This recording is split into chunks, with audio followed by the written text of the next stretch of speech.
wonderful question. Um, I want to make the following. I want to try to give you the following answer. Um, you know, 10 years 10 years ago, I would have said to you that you are there is maybe not too much to worry about because you are absolutely right. Um, a significant part of the big technologies that we are talking about, they are happening in the United States and in some other places. And, we in Kenya have other issues to deal with than, those people have. Uh, but there is a change that has happened that, to be honest with you, even I haven't foreseen in this way, which is those advanced technologies that you mentioned, that I mentioned in my talk, they are accessible to you in the same way as they are accessible to anyone else on the planet. And that is, what we call the barriers to entry of what can you do with the most advanced technology that is out there today. Even 10 years ago, it was a difference between the have and the have-nots. Today, the most advanced technologies are there for you to use no matter where you are.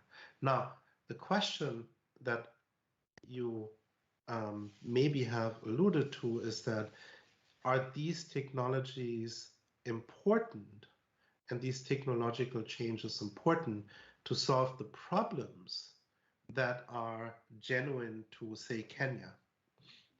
I actually think they are, and that is the case that I've been making for many, many years, that I think when we look at a lot of the societal issues like access to water, access to, financial services, financial inclusion, and you name it, a lot of the issues that we've been talking about for a long time, that also, where we've also seen that a lot of innovation out of Kenya have led the way, a lot of them can be addressed with these new technologies.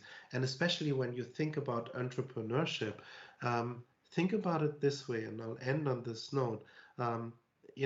When Safaricom came out with M-Pesa, it sort of revolutionized over time the way how we thought about sort of monetary transactions, right? And now in 2021, almost 2022, there are hundreds, thousands of startups that have something to say in sort of the monetary financial, the mobile financial services. Just think about that. Why is that? Because it has become so much easier to develop a new idea, to bring out a new idea, to start your own business, to try something out than it was ever before. And you see this, this year we're going to hit $3 billion of investment in VC funding. When I joined Kenya, there were like, a few million dollars. We're now at $3 billion of VC investments in Kenya because of, and a significant part goes into that financial services sector thing that at one point, honestly, started in Kenya with Safaricom releasing M-Pesa, right? It's incredible. And that's why I say, yes, you should embrace it.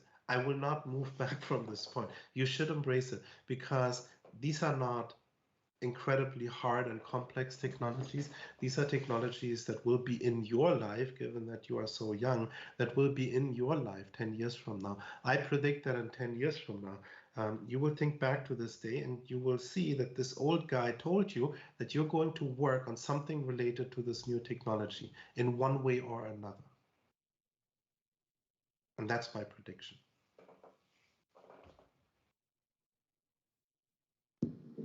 Thank you for the response, Dr. Kamal. We have two more questions. One question online. MC Jesse, please.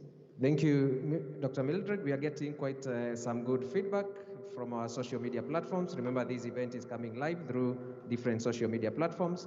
And this question goes to our keynote speaker from one Benson Joroge.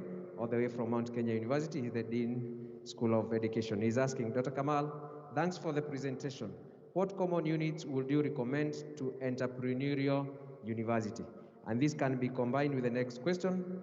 Thank you, Dr. Kamal. I'm writing in reference to L program you talked about. Is it possible to have this course in these other universities? Can entrepreneurial skills be incorporated in it? Thank you for Yeah. raising the question. Let us have a response. Dr. Kamal. So both, thank you to both. These are two really good questions. So the first one, you know, I strongly encourage universities anywhere in the world, but especially in sub-Saharan Africa, to embrace this on those areas of sort of rapid technological advances, to embrace online education and partner with universities outside. So for example, so for me, you know, this is one of the common components that I think everyone should have a plan at every university, how you augment your degree programs, and ask yourself a question: can you honestly deliver and you know, this comes to the second question: do you have the skills and the scope to deliver an AI program? And program in artificial intelligence, one of the most critical skills, you know, in of this time. Can you deliver it as good as a university that can offer all of these things with an accredited degree online? If the answer is yes, for whatever reason, please do so, because it's important. But if the answer is no, there is no shame to that. Then the option is you go out and buy. That's what enterprises do all the time, right? Can I do it better? Then I'll do it myself. If I can't do it, I'll buy it from the outside, right?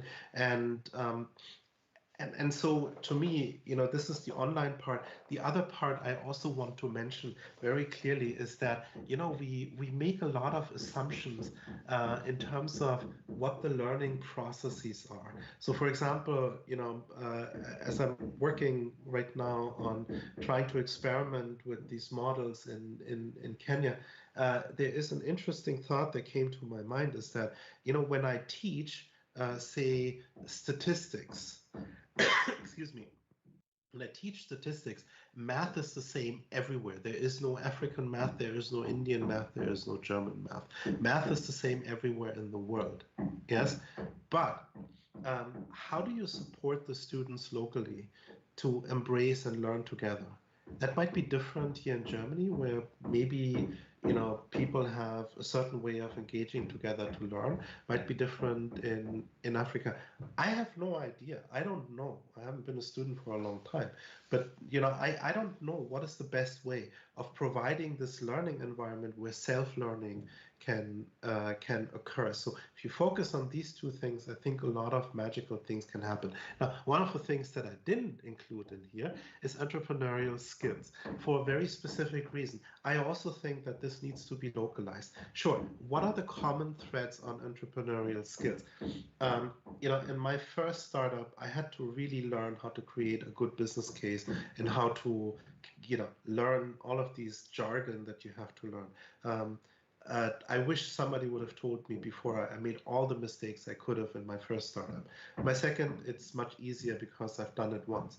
But I wish I had a course that would have told me, here's how you do a business case, here's how you think about financials, here's how you worry about hiring, here's when you don't hire, here's what product market fit really means, all of these kinds of things. However, I can assure you that the reality of this is different here in Germany than it is in Kenya or in the United States.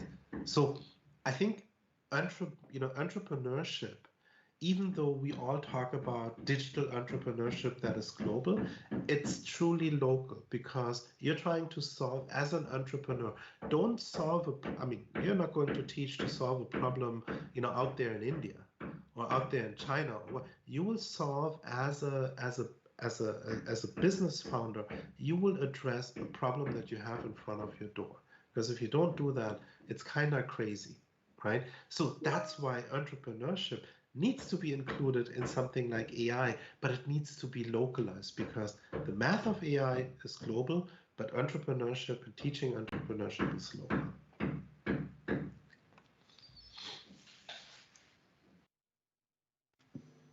Thank you very much, Dr. Kamal, for the response to the 3 questions. We foresee more questions by raise of hand, but in the interest of time, I'm sorry, we may not proceed with question and answer. However, we kindly request you to raise your question. For those online, please do that through the chat. We will be glad to respond. Dr. Kamal is still online for a few more minutes, and those who are here physically, we also encourage you to raise your questions in written, and we can be able to get the response from Dr. Kamal. Dr. Kamal, you could also place in the chat an address to which we can raise questions even after this conference. So apologies for those who had questions and we are not able to answer them in the interest of time. Dr. Kamal, we really want to thank you for the keynote speech, and we are aware about your timeline. So, sir, if you leave the meeting, we are happy that you joined us and shared with us those very inspiring remarks during the speech. So thank you very much, all the way from Germany. Our chief guest, it's now my pleasure to move us to the next level of the program, and this is a photo session and a tea break. My colleague Jesse will be coming on board after a short while.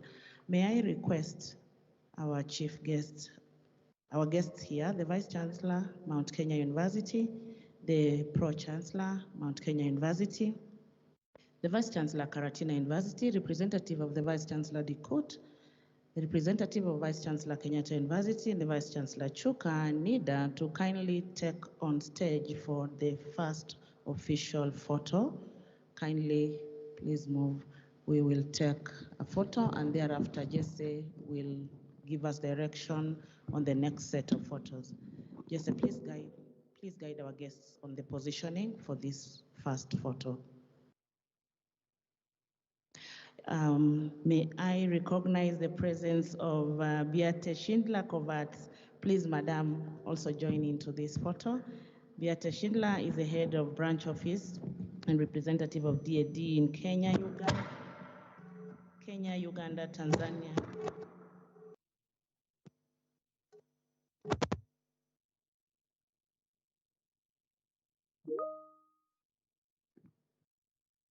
Thank you, technical.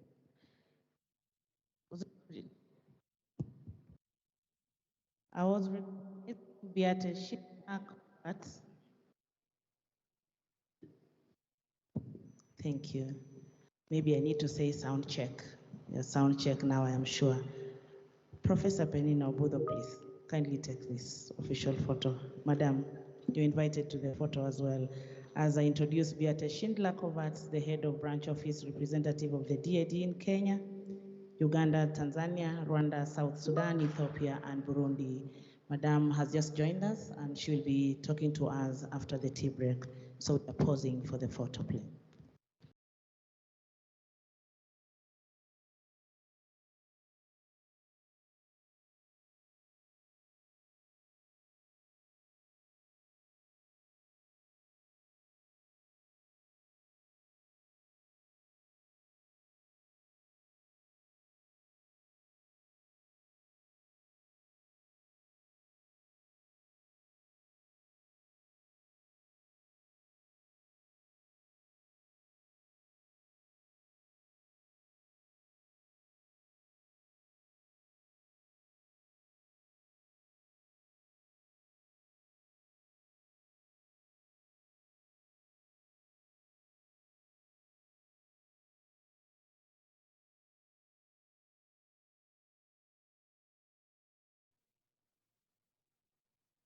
Technical, dark background.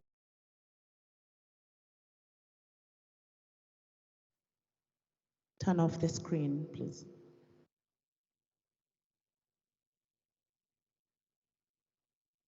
Thank you. Totally dark.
All the way from Rwanda, Singapore, Japan, German, without forgetting Turkey. And we really appreciate for being part and parcel of us. We are heading to the next session, which will take some group photos just outside this building. That is the Moi Kibaki Convention Center.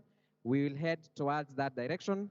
We'll also be able to spot and see in every floor we have washrooms. After that, we'll be proceeding for our tea break, which will take 15 minutes. For all visitors who have joined us physically here, apart from MKU team, we will proceed to that floor. And after we are at that floor, there are ushers and protocol team that is ready to usher us in. After that, we will come back, and the MKU team that is here, we will just assemble behind this building. That is where we are going to take our tea from. We appreciate you for being part and parcel of our first session. We are looking forward to the next session. Kindly, let's be upstanding. Kindly, let's be upstanding. And then I show you how we are going. We are going to be led by our dignitaries, our vice chancellors, and also representatives of the vice chancellors. Together with our chief guest, they are going to be ushered on this route. So our technical team, our protocol team will proceed and show us. Otherwise, let's enjoy our cup of tea as we seek to come back in the next 15 minutes. An assurance that you are, whatever you are having is safe here, so you don't have to worry. Kindly, let's enjoy our cup of tea as the technical team gives us some music. I'll give more guidelines. We'll start with the PUK photo, and then we'll go to SEPU photos. So kindly, let's all proceed to the other side. Asante.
drive this agenda home, in January 2021, the Mount Kenya University Council presided over the installation of the second Vice-Chancellor, Professor Deogratius Jaganyi, who took over the mantle of leadership from the founding Vice-Chancellor, Professor Stanley Waudo. Professor Jaganyi is a distinguished scholar with more than 20 years of experience in the management of academic institutions of international repute and is expected to oversee the implementation of MKU's 2020-2029 strategic plan. He served for more than 10 years at senior management level at the University of KwaZulu-Natal in South Africa, one of the best universities in the continent, where he rose from Deputy Dean in the Faculty of Science and Agriculture to Deputy Vice-Chancellor and Head of the College of Agriculture. MKU is a world-class university. It has got all the necessary facilities to be able to deliver on its mandate of teaching and learning, research, community engagement, and corporate social responsibilities. And that has been quite eye-opener, taking in consideration that people have always looked toward the south for good universities, but MKU has got all that it takes to be able to excel in this academic environment. His installation coming months before the university released its first cohort of 29 doctors to the market after 6 years of training. The pioneer class of medical students took oath from industry regulator, Kenya Medical Practitioners and Dentist Council as an approval that they were qualified. This is the only first medical school we visited once, and Prof. Magoa gave it an approval on the first day. And I want to say this is a fact that when we inspected all the medical schools in East Africa, under the leadership of Dr. Eva Jenga and Professor Okulo of Uganda and Professor Gasaba of Tanzania, of course Rwanda was represented and Burundi were represented. Mount Kenya University Medical School emerged #1 in the East African community. The founding dean said he has no fear of being treated by one of you. I don't think there's any other guarantee I need that these are safe doctors. We have offered that a very stable environment. You won't hear of strike coming from the lecturers, where you eventually lose a lot of time before they graduate. Here you are assured, if your course is 6 years, it will take you 6 years. If it's 4 years, it will take 4 years. There won't be those too many interruptions. And we have provided all the necessary facility that is needed for the training.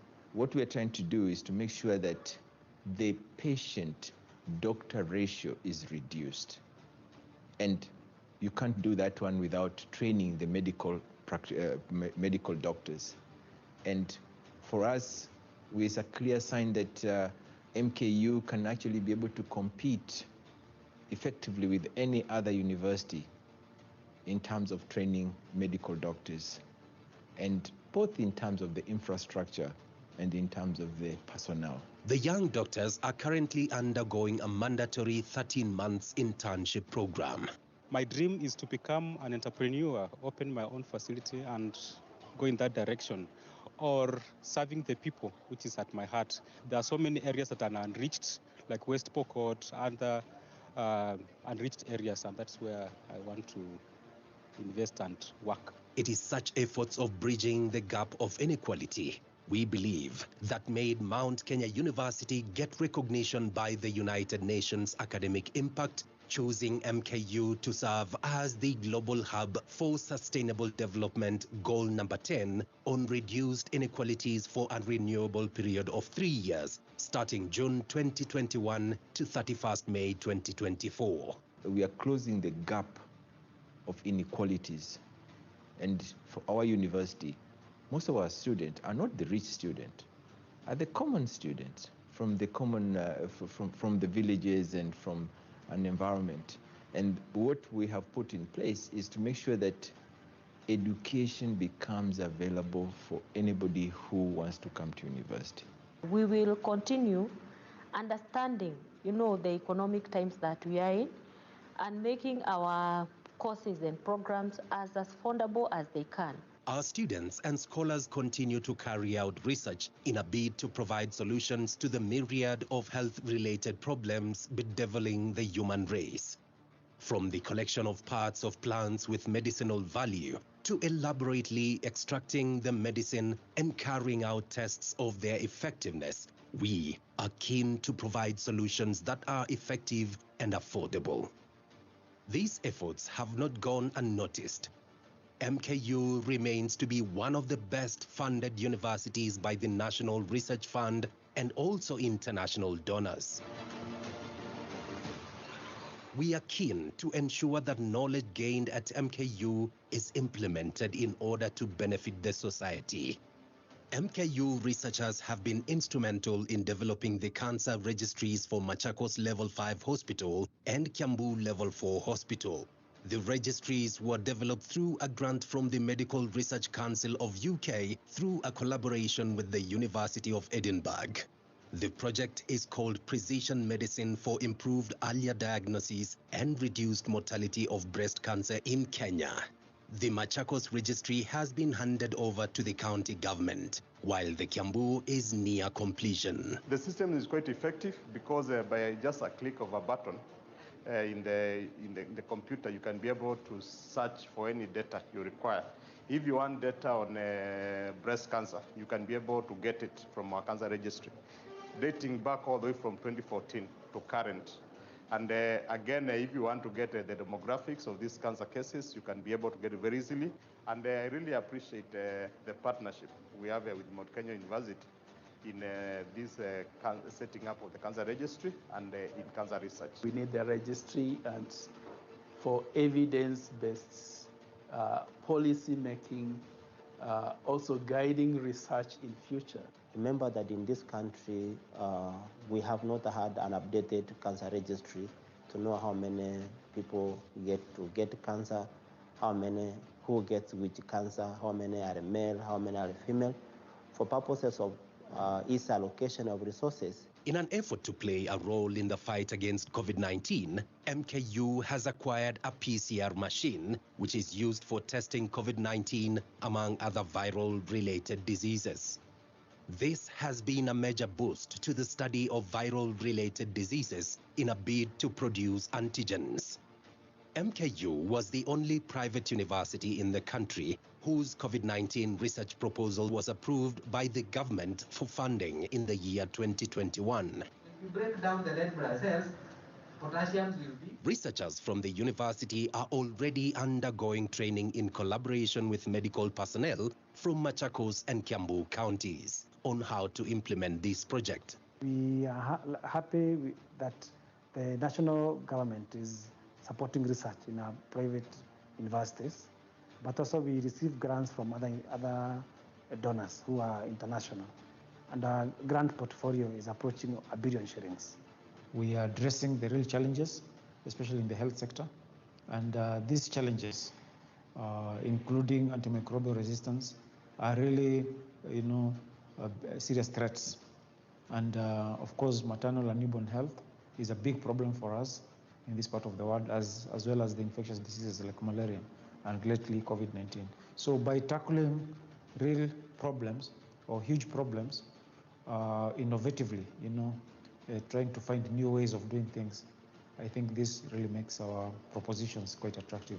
4 students pursuing information technology were among the top 50 shortlisted teams of the Google's Developer Student Club's Solution Challenge 2021, an annual contest that invites university students from all over the world to devise solutions for everyday problems. MKU students were the only team from Kenya which was shortlisted. The 4 IT students, including Billy Okeyo, Daniel Dennis, Sandra Kuria, and Catherine Ratemo, joined hands to develop IRO, a machine learning-based mobile application to detect cataracts in eyes. It works by a user taking a picture of the eye, and the app analyzes the image and tells the possibility of having cataracts or not. According to the World Health Organization, WHO, cataract accounts for 30 to 50% of blindness in most African and Asian countries. All we needed to do was sit and learn And this is something that even lecturers tell us that it can be, it's for a lot of people, it's a PhD paper for most PhD people, and we actually managed to make it. So I think there's no limit to what you can do if you just find a problem and decide to solve it in our community.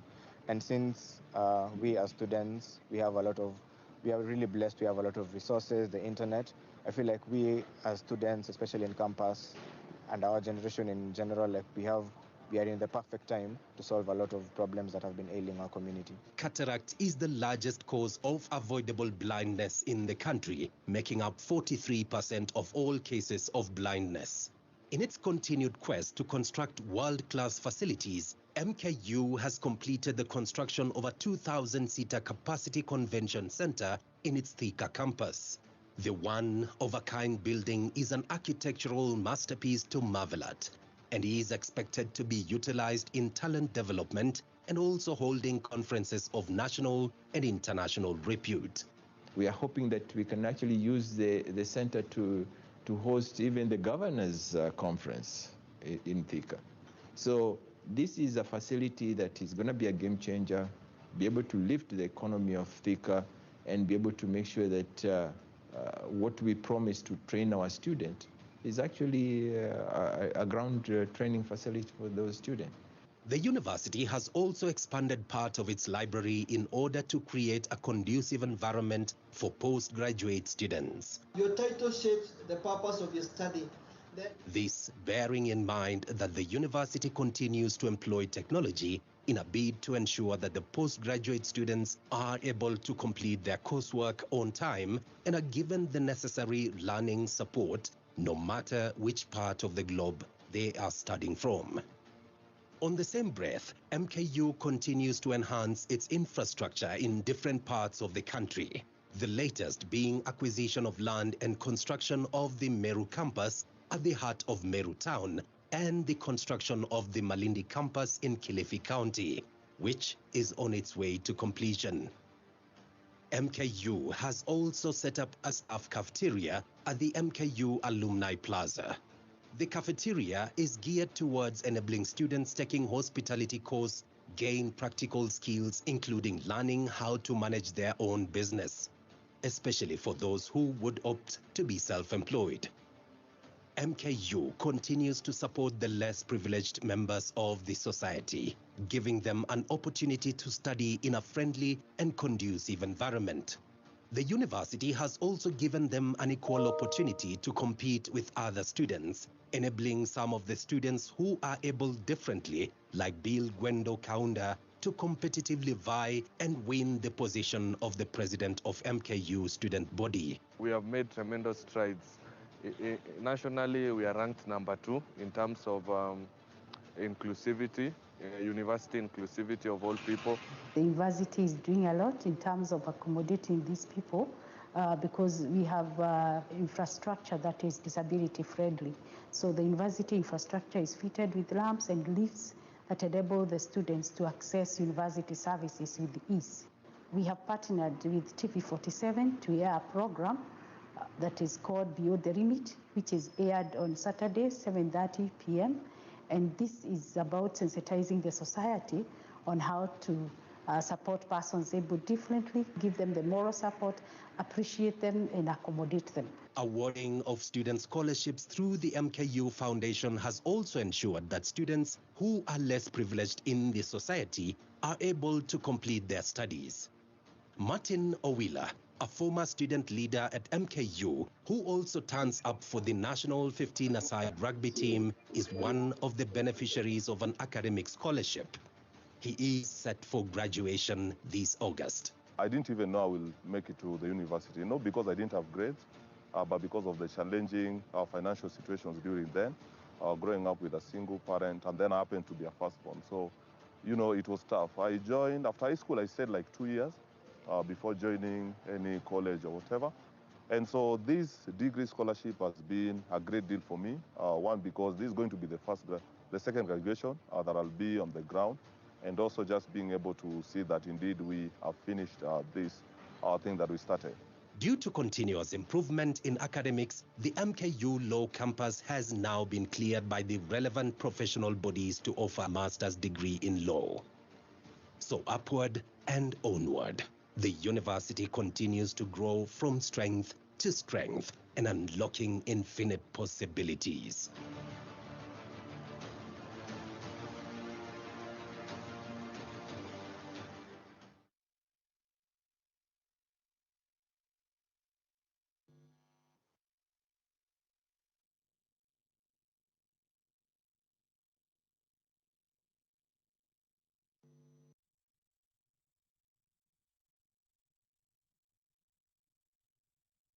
Our word to provide world-class education, research, and innovation for individual transformation and sustainable global development. By ensuring our institutions are ready for our learners, taking keen precautions according to government directives, washing hands, wearing masks, and maintaining social distance, the new normal, so that together we fight the spread of the novel coronavirus. From the beginning, Mount Kenya University has sought to ensure quality education. Mount Kenya University was certified by the Kenya Bureau of Standards through the ISO 9001 2008.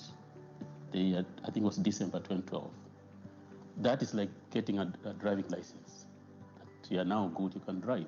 So once you have that ISO certification, it really is a reference point for quality training. And as I said earlier, we also made sure that we have the necessary academic resources, the infrastructure, the human resource, policies that govern operations, administrative units that support the operations. And there's been always a very good relationship between the management board and the university council. And now, with the new normal that sees us outside class, we have ensured that our learners' curriculum remain uninterrupted with the use of online classes, which are more student-centered and in a self-paced format to encourage students to take responsibility of their own learning while leveraging on technology, not to stop teaching and learning even during COVID-19 pandemic. The e-learning platforms, previously only used by distant learners, have proved to have many benefits for our learners. Now content can be accessed from anywhere and at any given time, and students have attested to saving both time and money. When we were at home, we were using a combination of the student online e-learning platform as well as Teams. So Teams was beneficial because it was one-on-one, like you'd have a video lecture. So it was easy because all of us are there, we listen to each other, it's real time. So even if you have a question, you don't have to type it on the chat section of the e-learning platform and then wait until your lecturer gets on to respond to you. This was happening real time. Now, with lectures being televised on TV47 and uploads done on YouTube for referencing purposes. Technology has revolutionized the world, and the youth majorly are very interested in technology. So by introducing e-learning to our students, they have appreciated, many of them have, because they can learn anywhere, anytime, and at their own convenience. And I think that is a good thing. Our students are involved with the instructors who are the lecturers. There is collaborative learning. They can access resources online anytime from anywhere across the world, because we do not have just students in Kenya. We have students across the world in more than 26 countries. That was as per the time when COVID struck. The programs are supported by an elaborate ICT infrastructure that matches global standards, hence ensuring seamless teaching and learning. This includes student support services such as orientation, course support services from all the schools and departments, administrative support, e-learning study materials, student assessment and feedback, among others. What I would want to confirm is that our e-learning have met the minimum requirement in terms of compliance, and therefore we've met the quality. We started online teaching earlier, like 7 years ago. So we have had that platform, the one we use for online, for a while now. And this system allows for a lot to happen.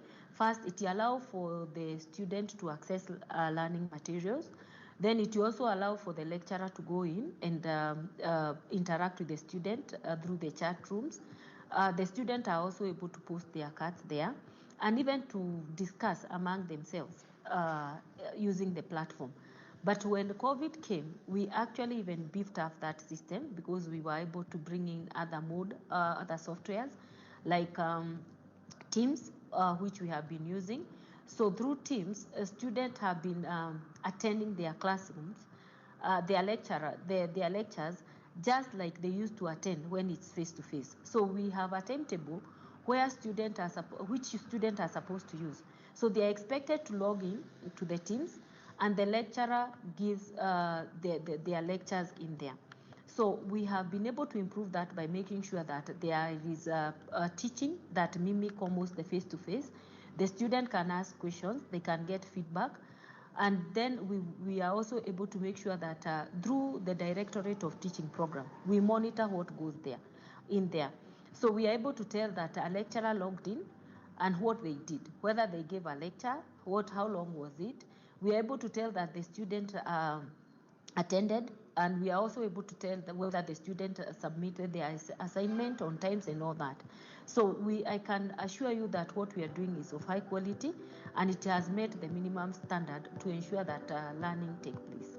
Also, students and lecturers interact through the university virtual learning management system, which is integrated with anti-plagiarism software and provides statistics on online class attendance. Hence, the lecturers use the data to support and follow up on students. The university has also partnered with Microsoft as part of education transformation to promote online education. We ensure quality education through constant evaluation of our lecturers by students, where results are shared to the said schools and departments respectively.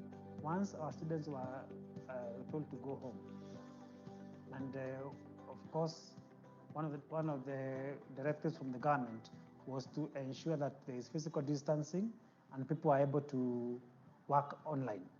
And in keeping with the theme of this graduation ceremony, which is embracing technology, and we were able to ensure that we move very fast. We prepared the necessary guidelines that support activities for postgraduate students to be done online, and these guidelines were approved by the University Council. And therefore, our students were able to continue with their education. They have been doing presentations online.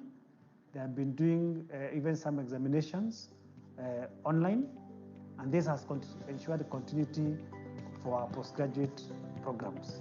And now, Mount Kenya University celebrates the class of 2020, its first ever virtual graduation, ensuring that our students' curriculum is uninterrupted. We pride ourselves as a top acclaimed private university that churns out employable students, as highlighted by the Employability CPF Survey 2020, and were awarded University Award of Civic Engagement in our project that will ensure provision of safe water to children in this time of crisis. Mount Kenya University has also ranked top 10 in research funding on a project that seeks to ensure safe maternal care. The coronavirus brought with it many challenges, one being shortage of essential commodities like sanitizers. Hence, as a leading institute of research and innovation, we, Mount Kenya University, produce sanitizers as we sought to curb the shortage of the commodity. More so, we continue to support our community through this tough COVID period through donations. We promise to stand with students through these tough times to ensure classes are ongoing while offering quality education in all our branches countrywide. Welcome to Mount Kenya University, home of endless opportunities. My job is to make college easier because students have a lot on their plates.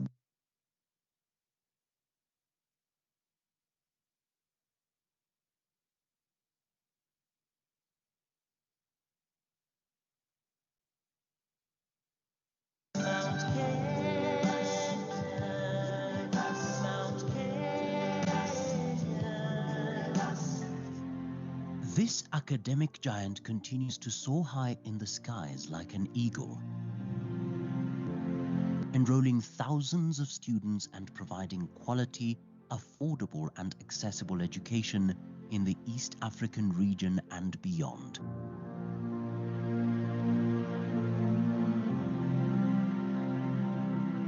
Because we believe that education is the most powerful weapon that one can use to change the world.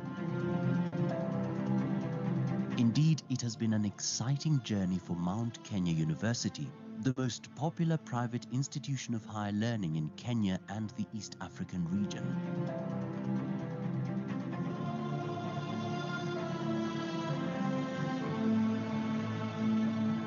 Established as a small computer outreach in the year 1996 in Thika town, the leadership of the university has been keen to steer it to greater heights of prosperity. It developed into Thika Institute of Technology in 2003 and finally to Mount Kenya University in 2008. Now a chartered and ISO-certified university which has invested not only in infrastructure but also in programs which are relevant to market needs.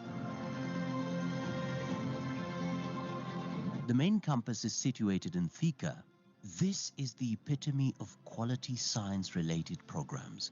Mount Kenya University was the first private university in Kenya to train students in pharmacy-related courses. When our first group completed, they went through the necessary processes that require registration, taking the board's examinations, and they passed.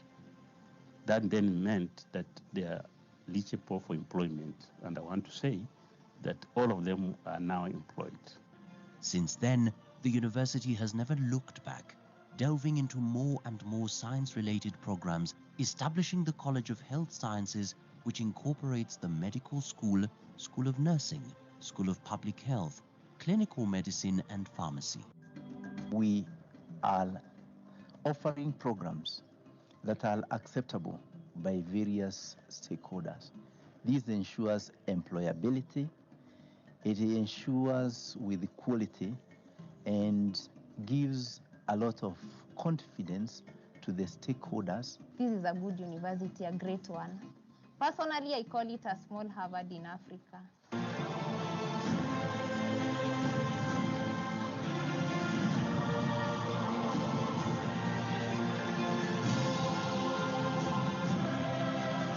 During the establishment of the Mount Kenya Medical School, the university built the General Cargo Funeral Home at the Thika Level 5 Hospital through a public-private partnership. This is an innovation which transformed the colonial mortuary, which could hold 12 bodies, to an ultra-modern funeral home, which is the only one of its kind in a public hospital in Kenya. The anatomy laboratory is used as a teaching facility for the Mount Kenya University students taking medicine program. Currently, Mount Kenya University ranks as the #1 private university in providing the highest number of science-related programs. This is according to a research carried out by renowned research firm CPS International. It offers over 64 science courses. This, coupled with enlisting the services of expatriates from India, has enabled the students gain the best knowledge from diverse scholars. The outcome of such investment has been evident. Mount Kenya University scholars and students have won numerous grants to carry out research. Dr. Jesse Gitaka is one of the scholars who has bagged numerous grants. In the year 2017, Gitaka won a 10 million shilling grant from the Bill and Melinda Gates Foundation to carry out research in Bungoma County on neonatal health. We really have to be responsive to the needs in the community, or rather in the target area. And for us, we've identified the areas of infectious diseases and maternal and newborn health to be our priority areas in the university and also in the research center. With the digital revolution sweeping across the globe, Mount Kenya University has been on the forefront in embracing technology by providing internet services for the students through Wi-Fi installation in all its campuses. In fact, so good has been the university in embracing technology that it was the overall winner of ICT Value Awards in the year 2013 and 2014. Through technology, Mount Kenya University is also able to enroll students in its digital varsity, enabling students to gain knowledge without necessarily attending classes on a daily basis. In fact, the institution has gone ahead and acquired a digital bus which is fitted with Wi-Fi to enable students access internet on the move. Technology has also been instrumental in enhancing security for the students. The university has adopted a digital form of identifying students, and it is through the use of smart cards that students are able to access the institution from the different gates. This ensures that strangers cannot access the institution, as well as ensuring that the institution has all the necessary data for the students. Technology has been key in complementing the wealth of the knowledge provided through the ultra-modern library services.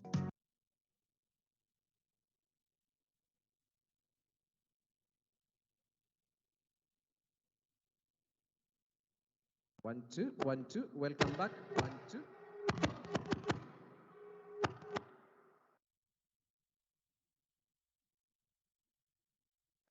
One, two, mic test, 1, 2, 1, 2. Welcome back, team.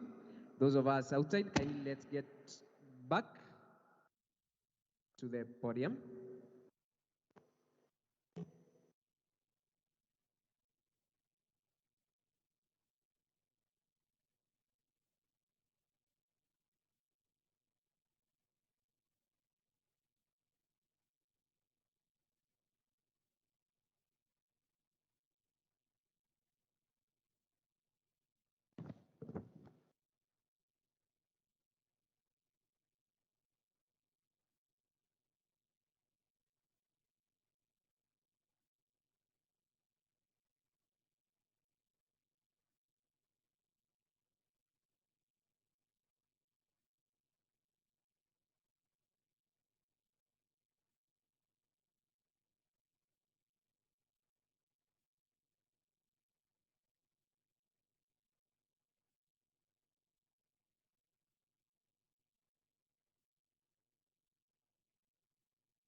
Welcome back, team. Welcome back. We also appreciating the teams that are following us live through our social media platform.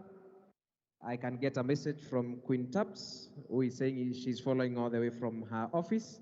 We really appreciate. We also want to recognize and appreciate all the teams that are following us from different parts of the world.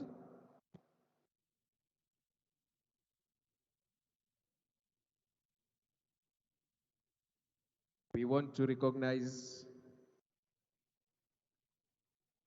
all those who are following us. As we take to our positions, we'll be requesting those of us who are outside to join us as we proceed with this wonderful, wonderful, wonderful conference, being an international conference on this day, the 7th October 2021.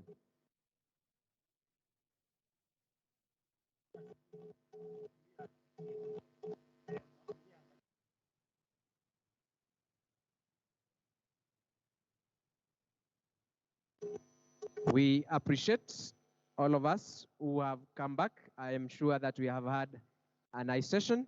I'm waiting for us to settle. I can see quite a number of us are in. We'll be starting our session in the next 2 minutes. We want to appreciate those of us joining us live. We have John Paul from Mombasa, Kenya. We really appreciate and are grateful for this. We also appreciate the presence of Robert, Father Rafael Wanjao. We also have Naja Gelmacha Agast.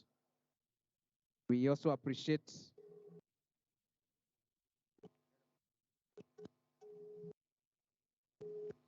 want to appreciate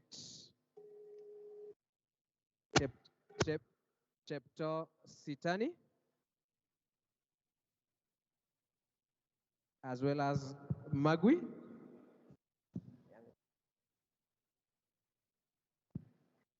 We appreciate all of us.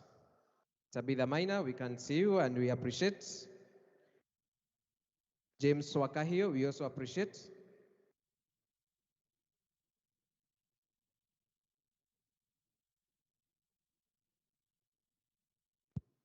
We also want to appreciate Anthony. We also have Suleiman as well as Ross. We appreciate you. Leonard, we also appreciate you. We are appreciating your feedback. Our lights are back. We also saying thank you for being part and parcel of us. I'm waiting for our chief guest together with the team and the delegation to step to the podium, to their respective seats as we proceed with this wonderful engagement of making sure that the entrepreneurial movement is massive and towards making us have a wonderful venture. I'm also getting another message. Remember, these messages are coming live.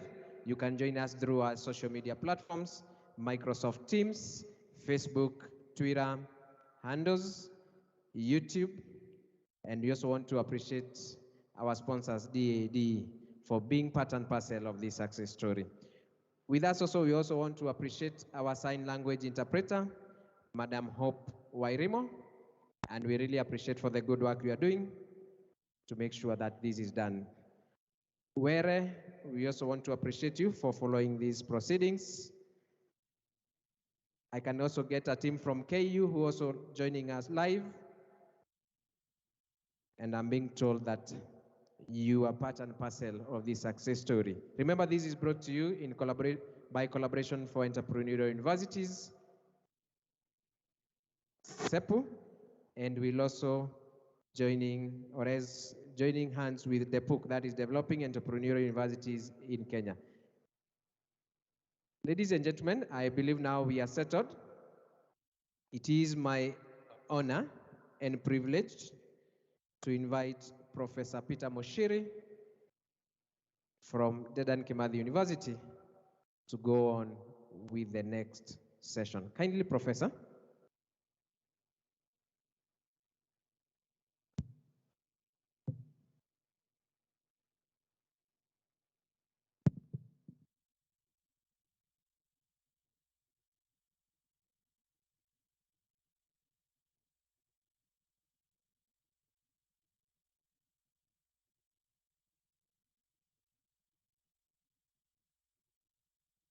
Yeah, ladies and gentlemen, all the protocols observed. I'm Professor Peter Mochiri from Dedan Kimathi University, and I'm happy to be the coordinator of this session. And without much ado, we want to start right away with our presentation. And the first presentation will come from DAAD.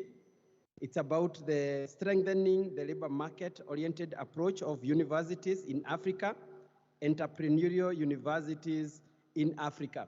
And our presenter will be the DAD representative, head of branch, representative of DAD in Kenya, Uganda, Tanzania, Rwanda, South Sudan, Ethiopia, and Burundi, and also the head of the German Academic Exchange Service, DAD Kenya, and the name is Bite Shidra Kovacs. Let's put our hands together and invite her to make her remarks. Thank you. and welcome.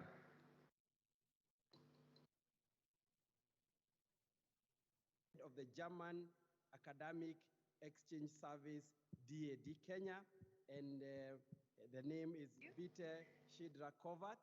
Let's put our hands together and invite her to make her remarks. Yes, dear VCs and DVCs from MKU, Kenyatta University, Karantina, Chuka, and Dedan Kimathi universities, dear project partners in the CEPU and DEPUC project, distinguished guests, dear participants, dear students, and ladies and gentlemen, good afternoon.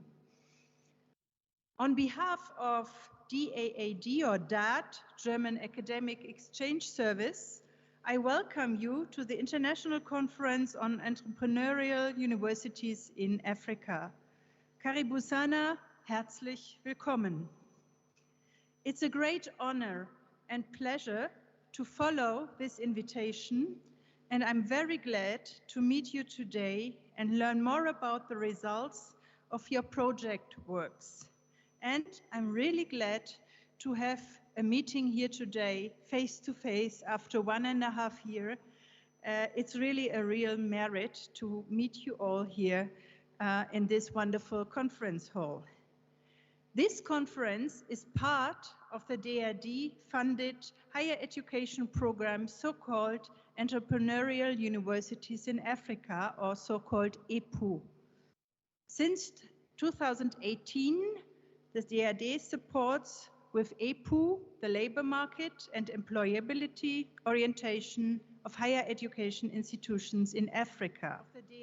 Kenya was part of this program, as well as Tunisia and Morocco, and I'm very proud that we're here today having the opportunity to learn more about the Kenyan project.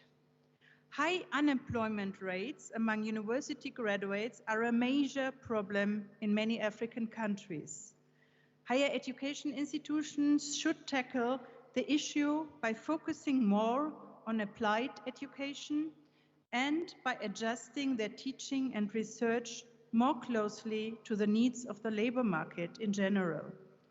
Accordingly, there is a high demand at many African universities to establish structures and offering that are aligned with the needs of the labor market and thus offer better employment prospects for the graduates.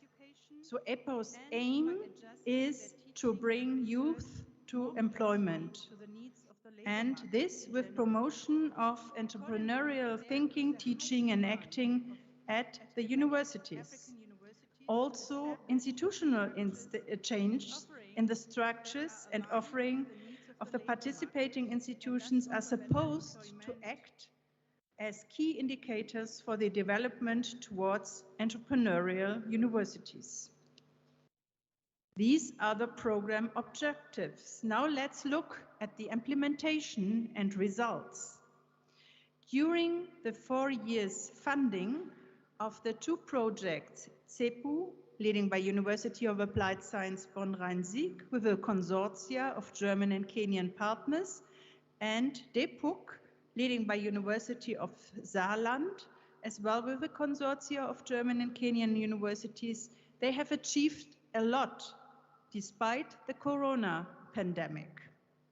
For example, CEPU has provided Kenyan teachers with further training in the area of didactics through its job shadowing program.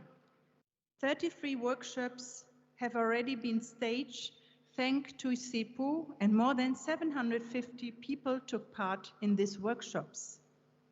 Courses with 200 participants, mostly students but also teachers, have taken part in STEP.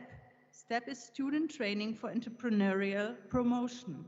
So these programs were developed by Leuphana University.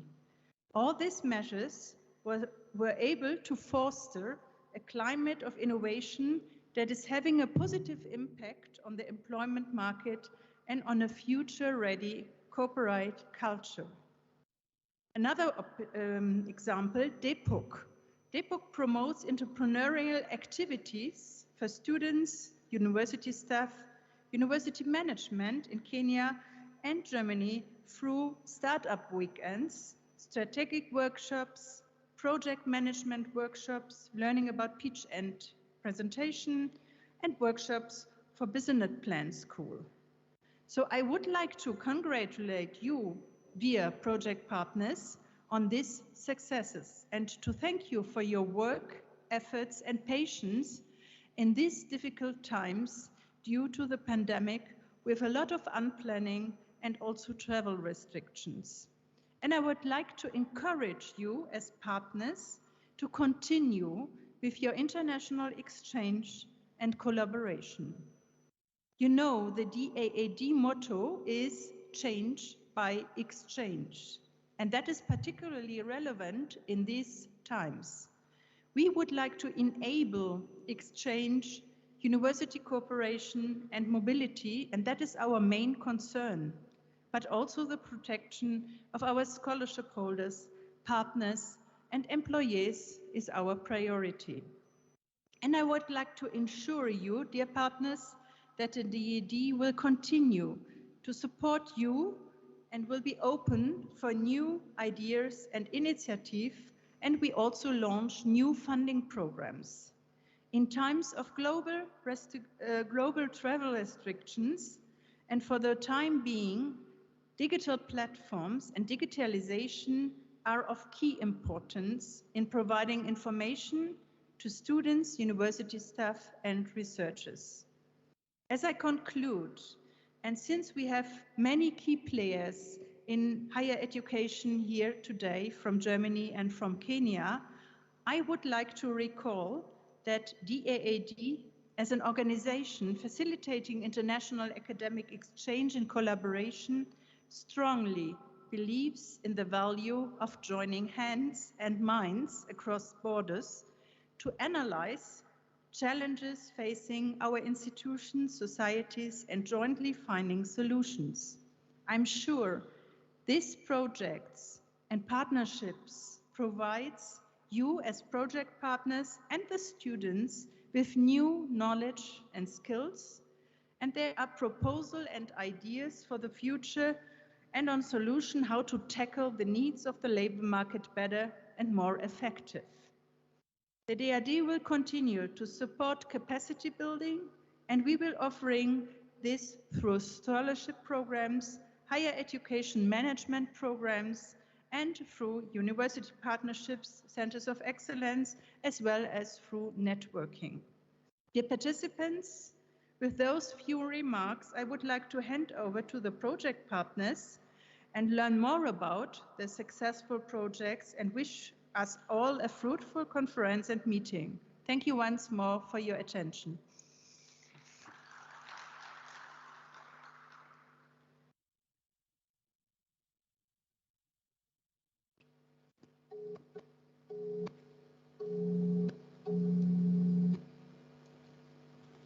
Thanks a lot. Thanks a lot, the representative of DAAD, the Nairobi office, and the German Exchange Service. We really appreciate your speech and your presence, and we also highly appreciate the good work that DAAD is doing in Kenya and the many projects that you have supported and the many exchange programs, as we have heard, and we'll hear more from our presenters.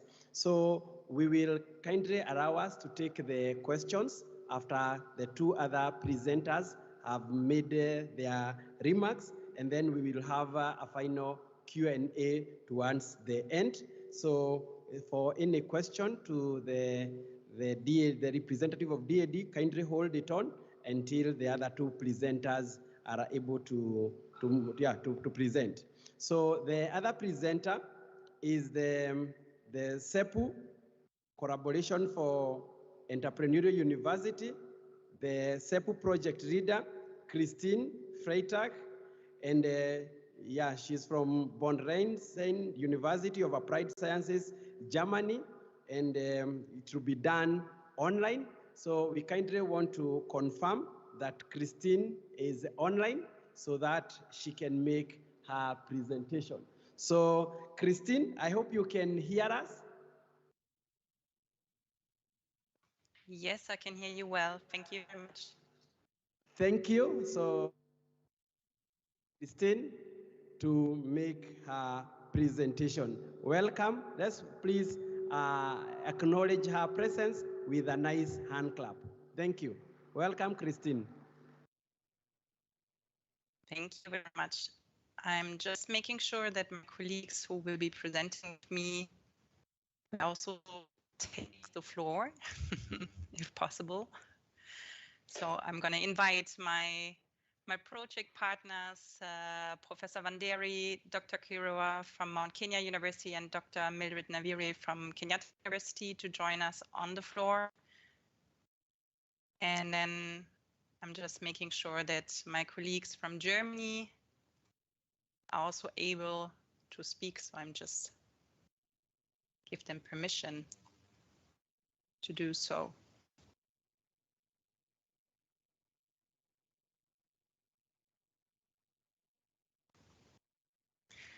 Yes, all protocols observed. This is a sentence I really got to appreciate. It's my honor and a pleasure to present our project to you together with my partners. Our project called Collaboration for Entrepreneurial Universities, or as we all call it, and I think it's much more known under CIPO. I would like to give you first a brief overview of our project. So the project is one of the projects that Ms. Schindler-Kovacs just mentioned that has been financed through DAD in the EPO program. It started in May 2018 and it will last until the end of this year. The overall objective is strengthening the labor market orientation of universities in Kenya, and we want to do this through innovation, partnerships, and entrepreneurship. So partnership is a key word here. Our project wouldn't exist without a wide network, academic-wise and industry-wise. So on the academic side, we have a team consisting of 6 universities. My colleague, Professor Manderi, he will present it on the next slide, so I'm not going to say too much about it right now. The industry network, we had companies and institutions that supported us right from the scratch when we were writing the project proposal with a letter of content and letter of intent, sorry. And furthermore, there's also a wide network that Mount Kenya University and Kenyatta University has with industry companies that they collaborate, and they also supported the project in one or the other way. So I can see that my colleagues have already taken floor. So Professor Vanderi, I would like to invite you to take the microphone and continue with the next 3 slides, please.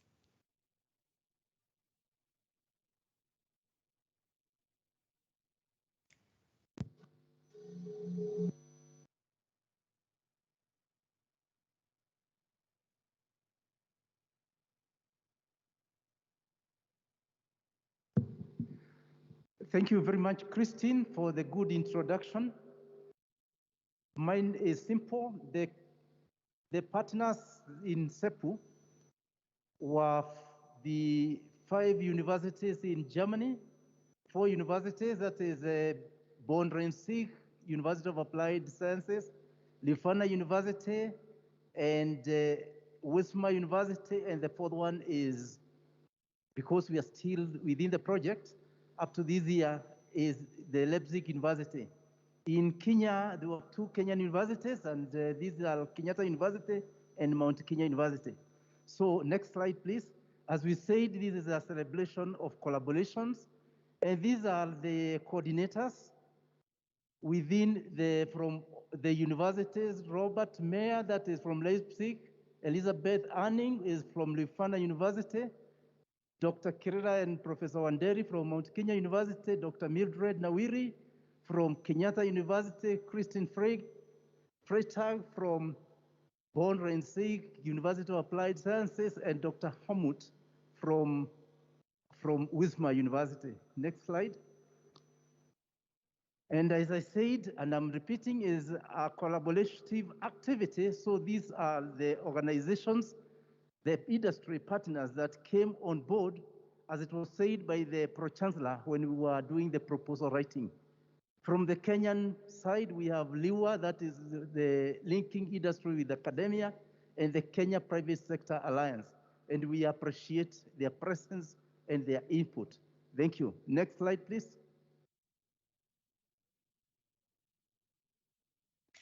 Thank you, Professor Vanderi. So right at the beginning of the project, we started a self-assessment to analyze the needs that we have. And based on this assessment center that was done with HE Innovate, it's a self-assessment tool that has been produced by the OECD and the European Commission to actually promote entrepreneurial universities. And based on the results from our workshops that we were running right at the beginning of the project, we identified 5 work packages, as you can see on the screen right now. So it's a needs analysis and evaluation, and HE Innovate as one work package. We have the leadership and strategy development work package, service-oriented and lean administration. Then one of the biggest work package was labor market and entrepreneur-oriented training. And last but not least, university industry linkages. So based on those work packages, we have several activities that run throughout the course of the project. Here you can see a few of them. I'm not going too much into details, as you will get some more information about some or the other activity right now. But just to give you an overview of some of the activities that has been running through the course of the project. So our activities are like mostly very interactive formats. We had quite a number of workshops. So in average, before COVID-19 pandemic hit us, we had about 15 to 20 workshops run through a year. In the left-hand the corner, you can actually see a word cloud that has been produced by participants during the HE Innovate workshop, where we asked the question, what does it actually mean to be entrepreneurial? And as you can see, the most relevant answers were innovation or being innovative, being creative, a business mind. And those were the keywords that we also focused on in CEPU. So right in the middle there, you can see actually a picture that was taken during our kickoff ceremony that was at Qna University back then in 2018. So I thought that's a nice roundup as we have our final conference today at Mount Kenya University. So we tried also to challenge our participants being creative. So they were forced, or they had the possibility or chance to actually being creative in building things with Lego, as you can see on the left-hand side. So I would like to ask my dear colleague, Dr. Kirira, to say a few words about the leadership and strategy development at MKU. Yes. Yes. Okay, thank you very much. So at Mount Kenya University, the leadership and strategy development training started in 2018. The first meeting was in October, and we have had 5 such sessions. And this training was done by Professor Jürgen Bode and Sarah Friedrich, both from Bonn-Rhein-Sieg University. And we had participants drawn from alumni and career office, registrar's office, School of Business and Economics, linkages office, quality assurance from the University Foundation, from School of Education. In total, we had 11 participants, and several tools were used for leadership and strategy development, and some of them include use of Mentimeter and use of group brainstorming sessions. And we identified the foundation as the focal point of this training, and because the foundation was relatively new that time, and we analyzed the profile of the foundation and also did internal and external networks for the foundation, and we were able also to do SWOT analysis.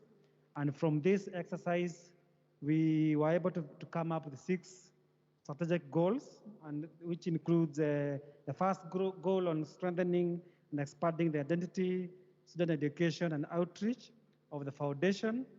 Goal number 2 was a goal that was geared towards effectively doing stewardship of all foundation funds and utilizing the best practices. And the third goal was to establish a more intentional grant process, linking funding priorities to focused outcomes. And the fourth goal was to support the highlight nonprofit and their community role. And the last goal in this case was to develop governance oversight that is strategic in nature and is a model of efficacy. And the workshops focused on building our leadership and strategy skills. And like I mentioned, we had a diverse representative. Thank you, and next slide. I would like to ask Dr. Naviri to present the leadership and strategy development for Kenyatta. And thank you very much, Dr. Kirira. Thank you, Christine, and participants physically present and those online.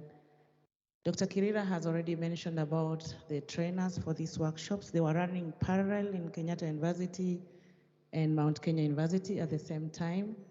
In Kenyatta University, for the same workshops, or for the same number of workshops, we did identify the Center of International Programs and Collaborations, where I sit as the director, and we brought on board different diversity of participation of faculty and staff, those listed there.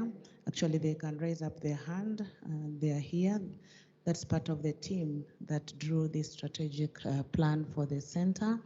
As it comes to, the current plan comes to an end, we thought that this would be the best approach to try and draw a strategic plan for the center. Next slide, please. And so in the strategic plan that we drew, it has those 5 major chapters with a lot of detail in each of the chapters and going through the tools that Dr. Kirira has also already talked about. So we embraced our university vision and mission in order to align as we drew the plan.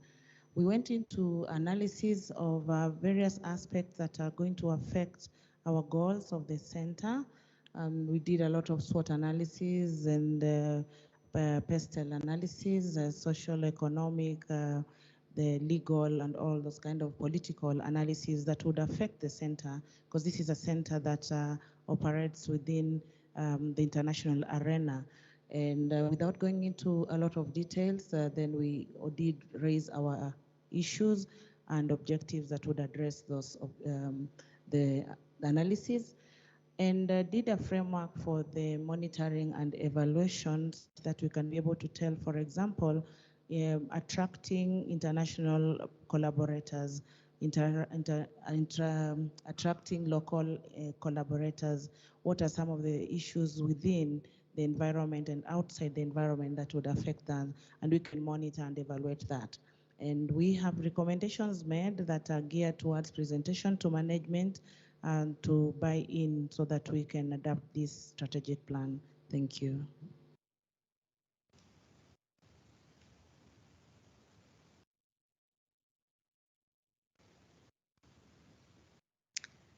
Thank you very much, Dr. Naviri. I would like to ask my colleague from the University of Leipzig, Robert Meyer, to present the next slide. Yeah.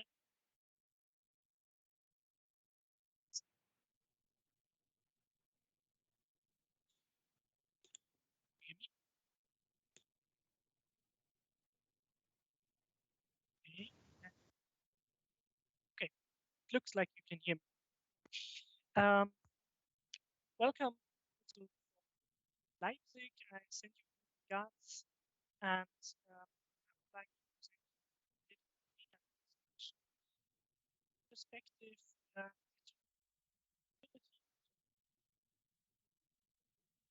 is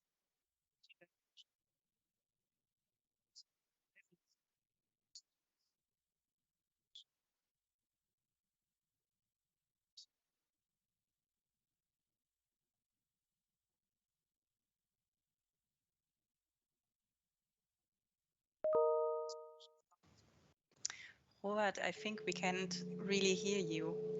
Okay. Yeah, now you're better. Now it's better. Okay. I don't know why you couldn't hear me, but okay. So from our perspective, the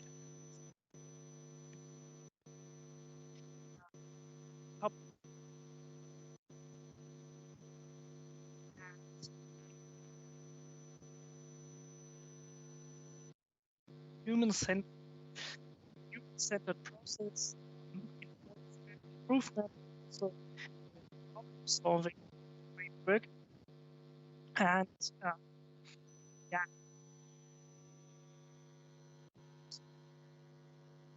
pictures we were able to topics of problems. So a lot of engagement. And yeah, the objective of this course is to improve the service orientation of the administrative units that were involved, and to improve the way how they are working, how they are serving the needs of the units, like they are serving.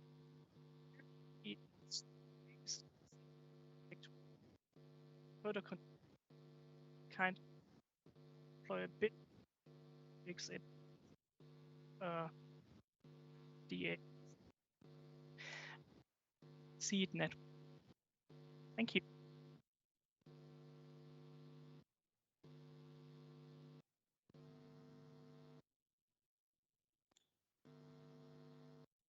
Okay, Christine, can you hear me? Okay. Yes. Thank you. So I want to speak about the so-called idea camps that was also part of this project. What's the idea of the idea camp? So to prepare our students for work life is the third task of our universities, and it works only in cooperation with companies. Within our idea camp, students from different countries, subjects, backgrounds, and cultures spend 1 week in somewhere and nowhere. And together with, they worked in teams on a business challenge given by a company owner, and they spend every hour together during this week. They work together, they eat together, they have fun together. This creates a positive bond while having confidence in each other. That is the best preparation of work life, so we think. As a short reflection of our Kenya idea camp, it was fantastic to see the way the students grew and developed over the 6 days they spent at the camp, and they really showed themselves as young leaders. Their unending support and friendship has been such a blessing to us, and we always be grateful to them for that. The most special thing we will bring along from the camp is the bonds we formed with the students and the community, sharing our lives with one another. And also 2 impressions given by students. One student from Kenya team said, "The camp helped me to see a side of myself that I have never seen before. I'm glad to say that I'm improved my business acumen and team skills. I learned so much from the entire group. It taught me how to look at certain things differently. I loved how the work within the camp broadened my thinking skills. The camp revealed to me so many opportunities, especially when persons introduce themselves to something new and are willing to learn, accept constructive criticism, and use it to grow further and develop themselves."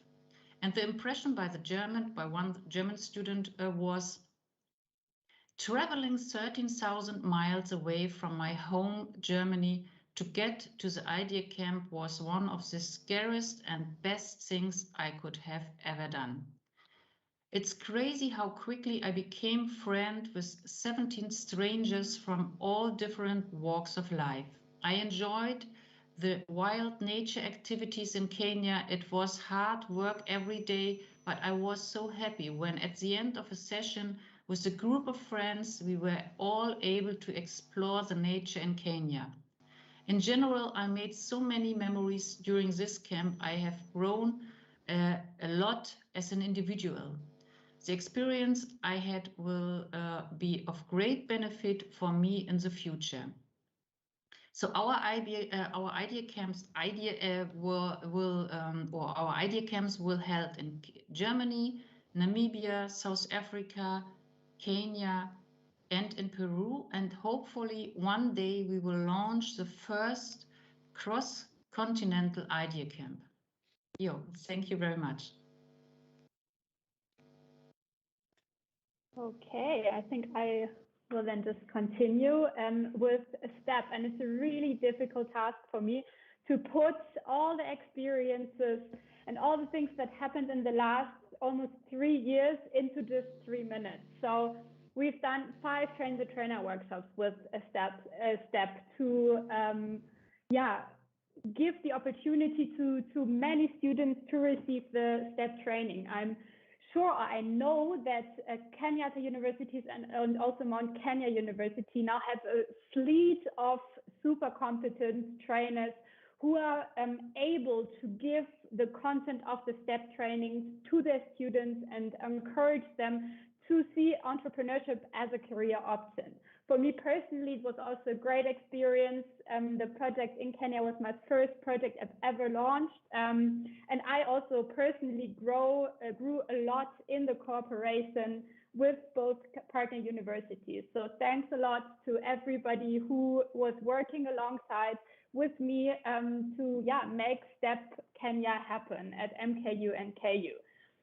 The point that is the most important is probably the students. So we could go to the next slide. So within the 2 years, over 800 students applied for the STEP training. We always follow a randomized controlled trial. So over 400 students actually received the training, which I think is a very incredible number. If we see, if we look at the impact that the STEP training has, we got the support from a lot of German students, but also Kenyan students to make the training happen. We can see that on the right, one team of our research assistants, and also Kenya was the first project where we actually tried out a cooperation between German and Kenyan research assistants to make the training happen. And it was a great experience. It was a lot smoother for us. The recruitment was a lot easier because, of course, the Kenyan students had a lot of experience, how things at the university actually work. So that made my job and our job a lot easier. So big thank you to our research assistants. I know that a few of them are already here.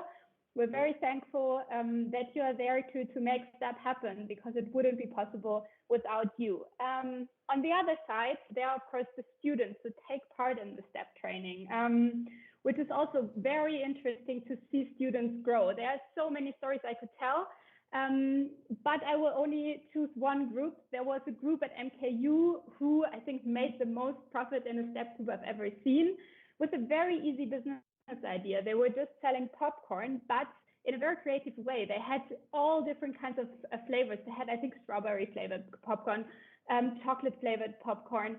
And from the 10,000 shillings starting capital they got in the beginning, they made a profit of 26,000 shillings just after 12 weeks, which I have no idea how they did that, but it's still very impressive to me. Because I'm not able to tell all the stories of every single group, I would like to just show the results from the STEP training over the last 2 years, which we can see on the next slide. Exactly. As I said, we always use the randomized controlled trial. So it's very easy for us to see if the training actually worked for the students or if it actually didn't work. And this all depends on the trainers and also on the students if they take this opportunity. Of course, the COVID pandemic was also a challenge for us. But as we can see here in our 4 most important success criteria, we can see that STEP was actually effective, although the COVID pandemic came into the picture. So we can see that the STEP students were able to identify significantly more business opportunities. They were a lot more confident that they would actually be able to start their own enterprise. They were actually also more detailed in the plans they actually already made. And what, of course, the most important is that we see that they founded significantly more businesses. And that's even the most significant, the biggest difference between the training and the control group, as you can see here. So the blue line, so it's the step group, control group is the gray line. So I can only say thanks to both universities, thanks to the research assistants, and thanks to the trainers for showing that positive evidence and that positive change in the life of the students. Thank you very much. Thank you very much, Elizabeth. I can see how passionate you are about our STEP training. And I think it's a really great training. Last but not least, I would like to give you a few impressions about our job shadowing study tours, because the activities that had just been presented to you were mostly in Kenya, but we also had some activities that actually took place here in Germany. And those activities were job shadowing and study tours. We have two kinds of job shadowings covered by SIPO. One is a short-term job shadowing where we had colleagues staying at one of the 4 German universities up to 10 days. In the middle, you can see this beautiful picture that I really like about Dr. Kirira, Joy Malala, and Atika from Kenyatta University. Last one, I hope I shout out to you, all of you. I hope you are in the conference hall right now. They were our very first guests actually in 2018, together with Mildred Naviri, who was actually being in Wismar and at HBRS in Bonn-Rhein-Sieg. And then we also have 2 months job shadowing stays, so a longer period. And I'm very, very happy that we actually were able to have one colleague from Mount Kenya University, Fiona Melissa Oyatsi. I saw you already on the participants list, so I know you joined virtually. And I'm also going to see you next week in person, actually, here in Germany. She's staying with the University of Leipzig for 2 months. So it's almost 1 month done now. So half of the time is gone. Besides the job shadowing, we also have study tours. So you can see some of the pictures, the group pictures were taken actually during study tours. We were able, luckily, to have 2 study tours in presence. One was taking place in June 2019, where we stayed in Leipzig and in Berlin. The focus on the study tours were on startup promotion, where we visit different kind of companies, had chats with incubators. We even managed to see Porsche. I think that was one of the highlights for the participants of the study tour. So the elevator picture was actually taken at Porsche. The job shadowing, we also have and some were even lucky to do a ride on one of the Porsche. I think that was a very nice experience. And in February 2020, just right before the pandemic hit us, we were able to have one study tour here in Bonn. And part of the study tour was also the conference, international conference called Universities Entrepreneurship and Enterprise Development in Africa that my university is hosting since 2012. And our colleagues from Mount Kenya University and Kenyatta University, they were able to also present their research results on entrepreneurship-related topics. And as part of that study tour, there was time of Carnival in Germany, which is a very cultural, traditional part where we all dress up and have parades. So I took my Kenyan partners and colleagues with me to a little parade that we had in the neighborhood. So where you can see the picture, where you can actually only see my husband and my son being dressed up. And I think Mildred, she was wearing the deer on her head. All right. So as part of the industry network that I was mentioned at the beginning, one of our partners called Africa Works, they actually produced for SIPO a podcast series that I would really, really love to recommend, especially to the student and young graduates. You can find it on our website, the project website, or just scan the QR code. I'm pretty sure or I hope that the presentation will also be possible to be downloaded afterwards. So please feel free. The podcasts are for free, and I think they tackled really important issues about employability and employment and entrepreneurship in Kenya. Okay. I would like to thank everyone of our team, the SIPO team, that were able to join in person, virtually, to present with me our project. I thank the audience very much for your attention. If you want to get more information about SIPO, please join us on the website or just scan the QR code. Thank you very much.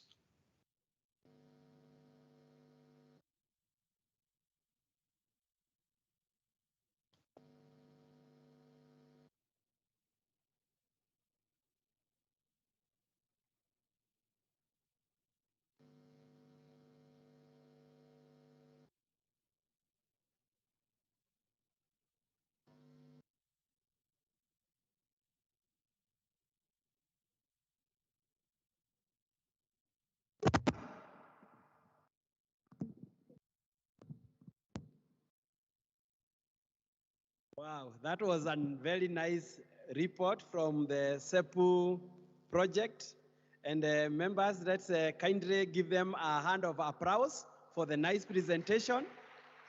Thank you, Christine, and your team. That was a very nice report.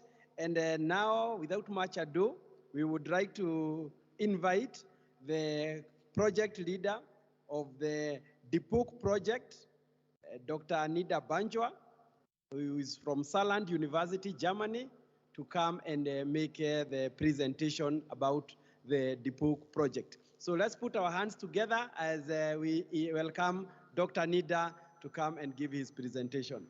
Thank you, Dr. Nida, and welcome.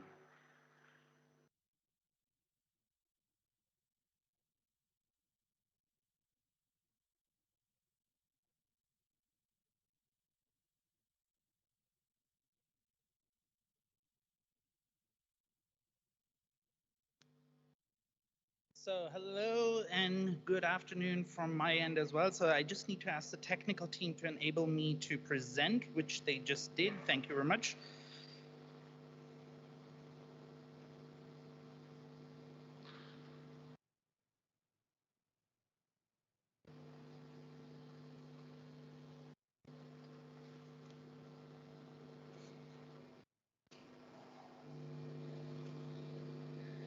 Okay, thank you very much, and a warm welcome from my end as well.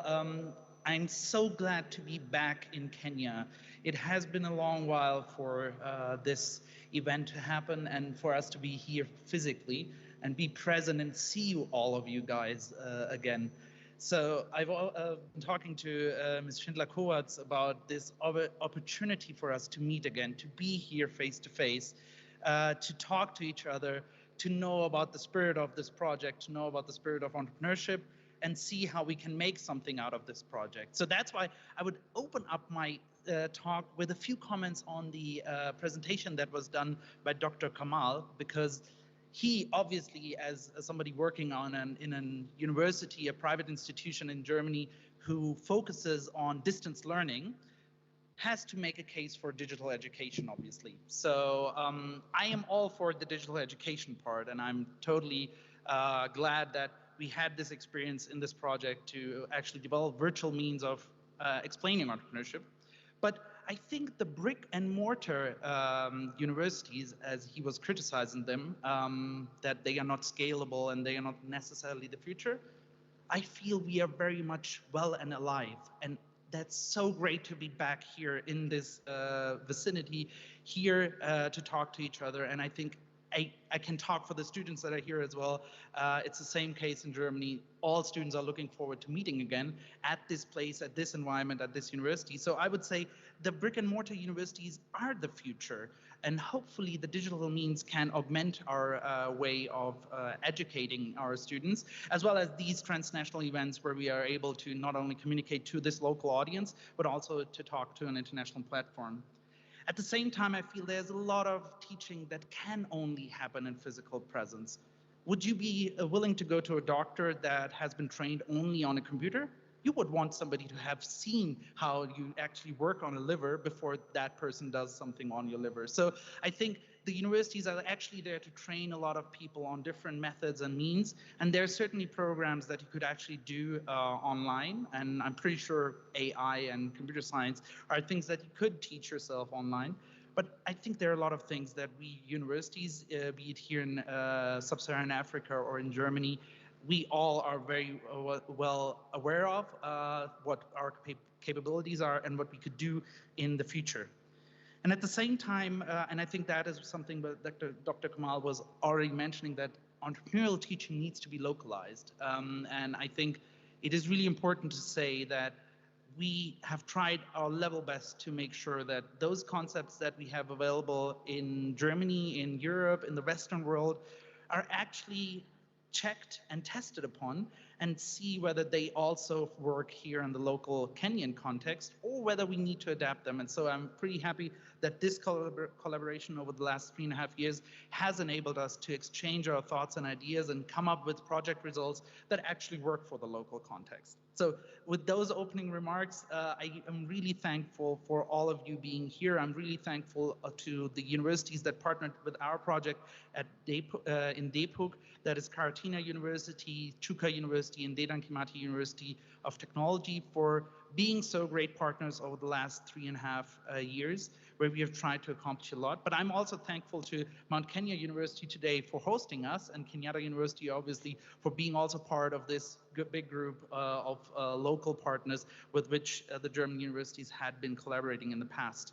So I don't want to go into greater detail, as much has been said about this aspect of in the past. We were there in the beginning of 2018, where we met at this nice place, Sarova Pan-Afric, and discussed what are the project ideas that we could follow up upon. And I think those ideas that we had back then, and as you can see, there was quite a lot of competition. So a lot of those people who are in this picture did not necessarily get the project, but we two projects were lucky to be able to convince the DAD and the reviewers about the quality of what we were proposing and the ideas that we felt would stick.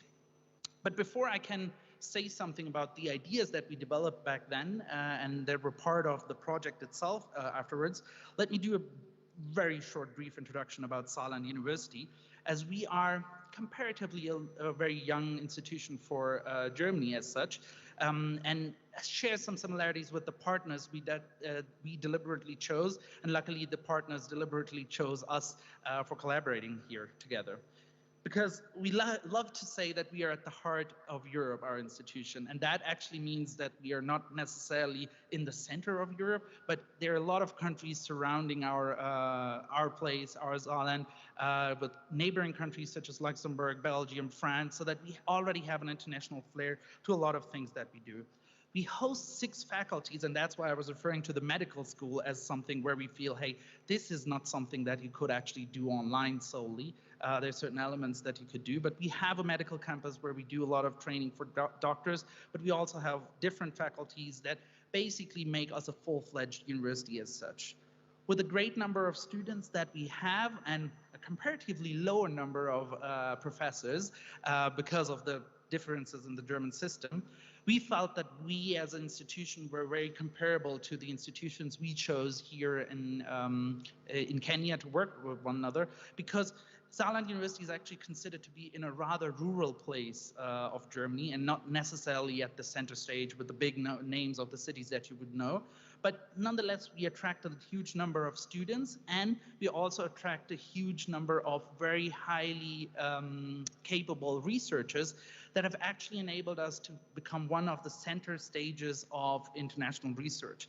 And that center stage of international research comes together when we talk about computer science. And that's why when Dr. Kamal was referring to AI, I felt, hey, this is the place where you would love to do AI research. So Salon University has become a really distinctive place where you could actually do everything surrounding computer science. And we all try to connect our kind of research with the one that is going on in the digital age.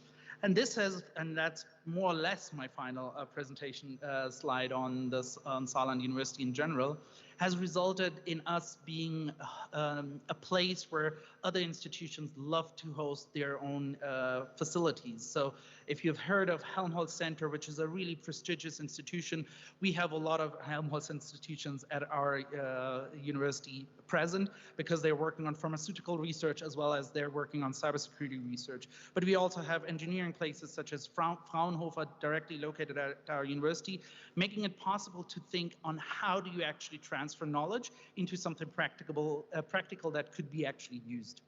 And that made us realize that we need to work on our entrepreneurial spirit, and that was basically the start of the project itself. We were awarded the title of being an entrepreneurial university in Germany, a distinctive thing that only 5 universities got all across Germany, because the way we were working on this entrepreneurial mindset for students was something that the German Federal Ministry of Economics really liked. And they said, we would want to invest in your institution, and that was back in 2013, to even make you a strong player in the dynamics of entrepreneurial universities. And we have been working since then very actively on this specific task and goal of actually becoming an entrepreneurial university. And interestingly, that funding ended back in 2018, and more or less it was the same time where we tried starting to explore what we could actually do for places beyond Saarland, places beyond Germany, and how could we actually help other universities to get to that point of becoming an entrepreneurial university. And that made us come up with the idea of this project that we were so glad and happy to have worked on for the last 3.5 years. And we still have 3 months left, so there's enough oil in the engine for us to keep running and moving for the next 3 months and do everything possible to make sure that the results that we are producing or have produced are actually sustained. And we did have indeed some overarching goals that we wanted to follow. So very globally, we have talked a lot about it. The distinctive speakers before me have already said a lot of things about this. So obviously the main goal was how do we increase the labor market orientation of students and thereby actually create jobs, and not only jobs for those who would be willing and interested in starting their own business, but actually create businesses that then generate jobs for others. So we wanted students to become job generators, those who would be willing to be interested to create something in the labor market for others as well. Also, the key element to this, and all this has been talked about a lot before also in terms of improving the exchange between universities and businesses. The first time we came over, we realized that linking industry with academia is one of the central aspects that needs to be worked on and where a lot of work could be done here in Kenya. While at the same time, I felt there's already a lot going on with the institutions we were partnering with. It was just not as visible. So a lot of things were being done by individuals in the institutions, and it was also a lot about identifying those individuals who are already doing a great job and maybe realizing that they could help share their knowledge because it does not need to be imported from Germany as such. Educating university lecturers on competency-based teaching formats was one of the greatest challenges that we took upon us because there's a lot of rote learning going on in countries here in sub-Saharan Africa. So it's a challenge that you have on a global stage where things happen in a way where you couldn't expect really students to develop competencies, but rather them just learning interesting aspects or not so interesting aspects about entrepreneurship on a very theoretical level. So once I realized that when people talked about entrepreneurship here in Kenya, that sometimes they were referring to teaching students about the sociology of organizations, that was the moment where we realized that this is something we need to work on. That theory on sociology of organizations is not likely going to result in businesses that will then generate jobs, but we have to find a more competency and project-based approach to teaching and training. And finally, and that was quite interesting, working with these very young institutions here in Kenya who had been working to establish their teaching and training, that there was this space of creating an incubation center, a startup center, or a science park where we felt this is something where we could collaborate on and create a strategy on how this could be achieved. And the guiding theme for us back then, as it is right now towards the end of the project was to create a whole system of becoming an entrepreneurial university. So an entrepreneurial university might not only be measured by the key performance indicator on how many businesses have you generated and how many jobs have you generated, but it's also, as Professor Muchiri, the VC from Caratina earlier said in his remarks, it's about the entrepreneurial mindset that you have created in the students. So is the entrepreneurial mindset something that you were able to develop, and how would you measure that? And how would you try to create that sense of entrepreneurial mindset within the students? And for us, therefore, it was really at the center of the project to realize that there are different stages of starting an own company or thinking through about starting an own company, starting off with the motivational phase, where you would try to get students towards thinking that dependent employment at a company might not only be the only option that you have ahead of you for thinking about entering the job market, but there are other ways on how you could achieve that. And there's certain formats and trainings that you could actually offer to the students that would help them to get motivated to think beyond these confinements of, hey, I only can get a job somewhere. And even though the entrepreneurial intentions in this country are very high, nonetheless, we've found out that a lot of parents or a lot of teachers sometimes might motivate students to actually look out for a job that is actually not available in the market. So the mindset needed to be changed, that you yourselves could think about starting up an own company. And then different stages do follow in terms of preparing those who are interested, helping those generating ideas, and then supporting them in this idea generation phase. So a lot of the discussions that we had at the beginning revolved around, do we create businesses now? And how does it happen that students have then created the business itself? But what we ended up with is an understanding on an entrepreneurial university that is just broader than just focusing solely on generating businesses. And for that, the activities in 2018 were quite helpful. So the project started off back then, and as our colleagues from the CIPU project did the self-assessment from HE Innovate, we ourselves did that in order to broaden the mindset of our colleagues here in Kenya, in order to understand what an entrepreneurial university is all about. So it's also about preparing and supporting future entrepreneurs, but it's also about thinking in a more competency-based way, thinking more internationally, thinking in terms of the education that you are giving your students, no matter what kind of subject it is. So an entrepreneurial mindset is one that revolves around problem solving. So how do you infuse problem solving in your daily teaching? It doesn't have to be entrepreneurship as such, but well, how do you involve this problem-solving competency as such into your teaching and training, and how can we make sure that this thought is something that we can plant into those teachers and trainers working at our partner universities? But surely there are certain good practices that we felt, at least for the German context, that made sense. So that's why we had a nice team of senior academics coming over to Germany. So we just remembered fondly some stories that we had heard back then, and showed them the way our entrepreneurial ecosystem was working at our university, making sure that it's not the model that we wanted to transfer over, but the interaction, the exchange, and the collaboration that we wanted to have an open mindset about what would work in the Kenyan context. And for that, obviously, it's necessary to create strategic action plans and make sure that there is somehow a route that you can define that you would follow up upon. Now, in 2019, and basically that was supposed to be the structure for the whole project as such, the idea was that we would be continuously evaluating our activities that were spread across different topics and themes. We have talked a lot about the collaboration between the Kenyan universities, because there's a lot of knowledge that is already here. So we wanted to foster that exchange by coming up with concepts and trainings that would be run at one university at a time, but making sure that all universities participate in that, getting to know the campus, getting to know the people from the other universities locally, while at the same time benefiting from the trainings that we were conducting. At the same time, we had larger events that we had planned and that we actually did, the Train the Trainer, where we tried to focus on creating champions, as we agreed on calling them, those who would be actually the ones who would be drivers of change within the institutions. as well as creating large-scale formats where those business ideas that hopefully would come up with the students would be channelized. So a startup weekend in which 100 and 200 students would come together and pitch their ideas so that you could see the innovative vibe that is going on in the institutions.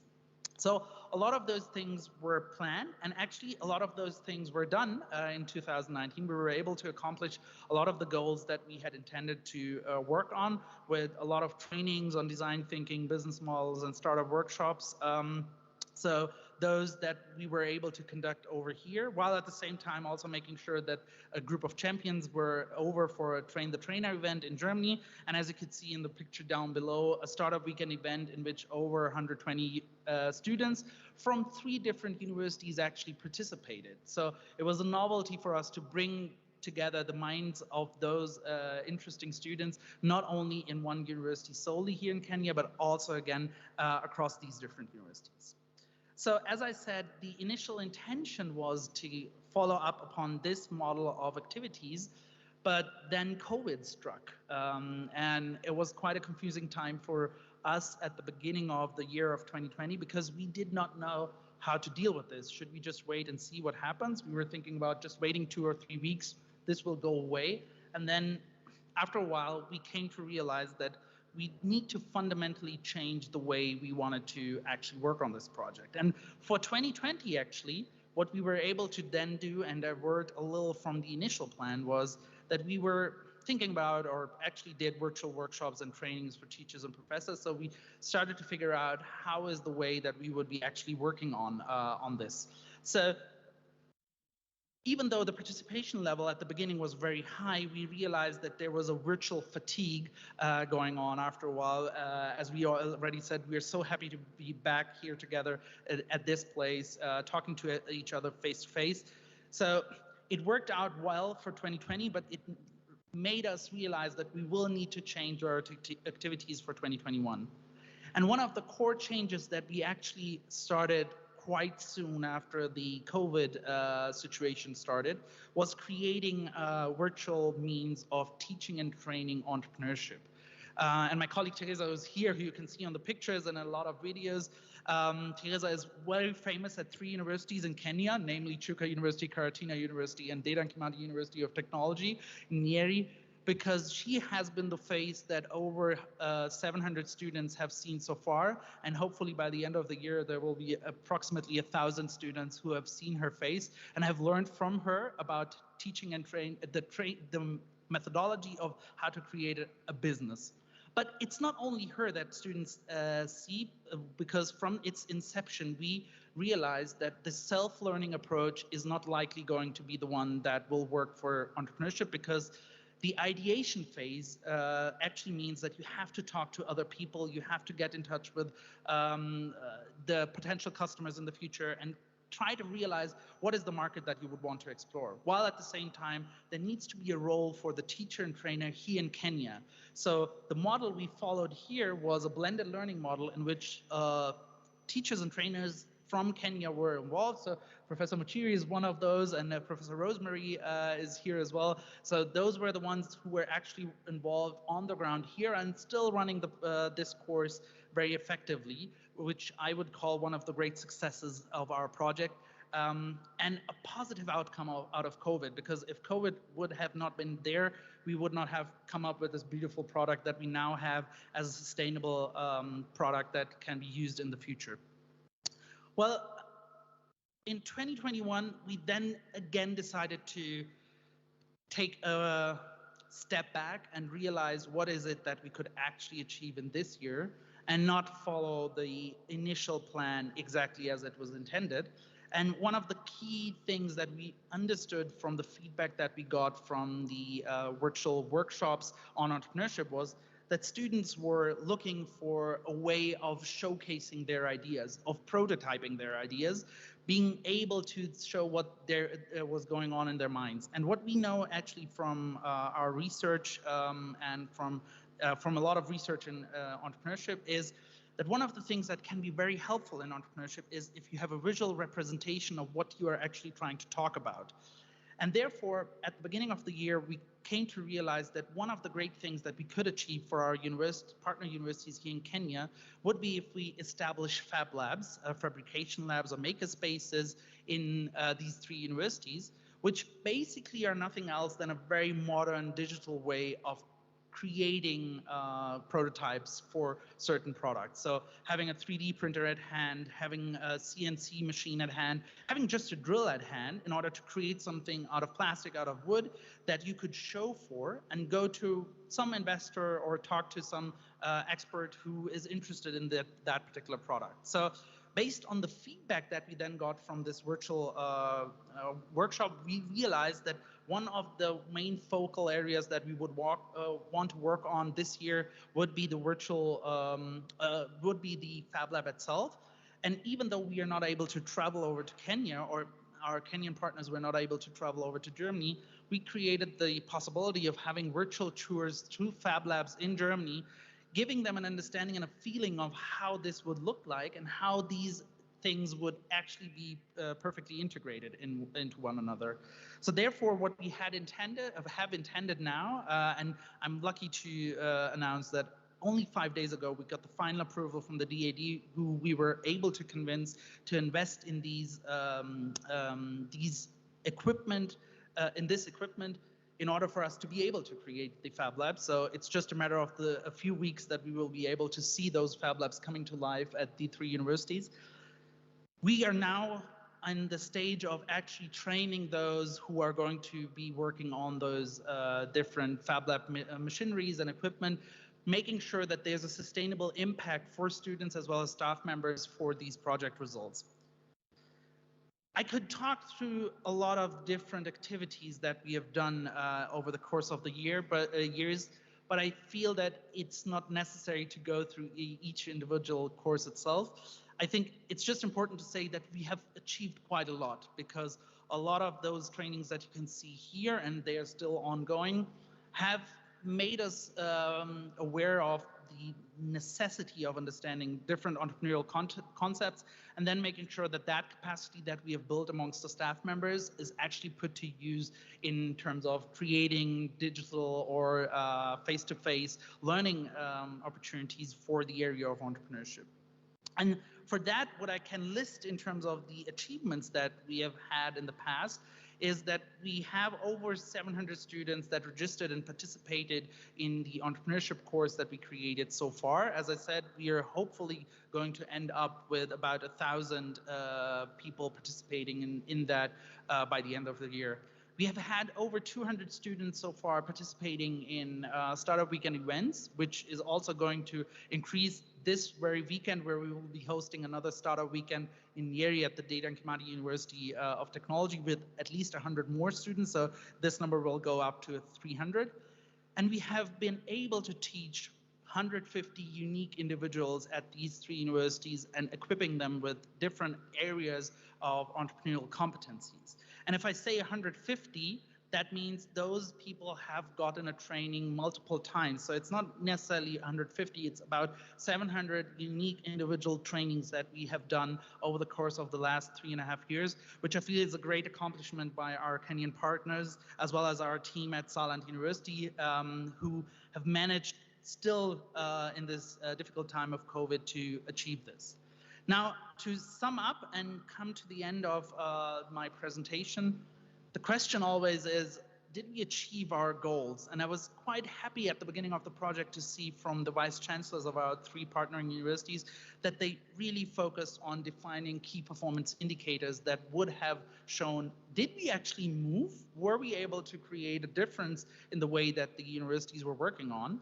And therefore, there was a list of activities that we were supposed to do, and establishing collaborations between Kenyan universities and Salon University actually happened, and we are very eager to look forward on how we would be doing we would be working together beyond the scope of this project itself.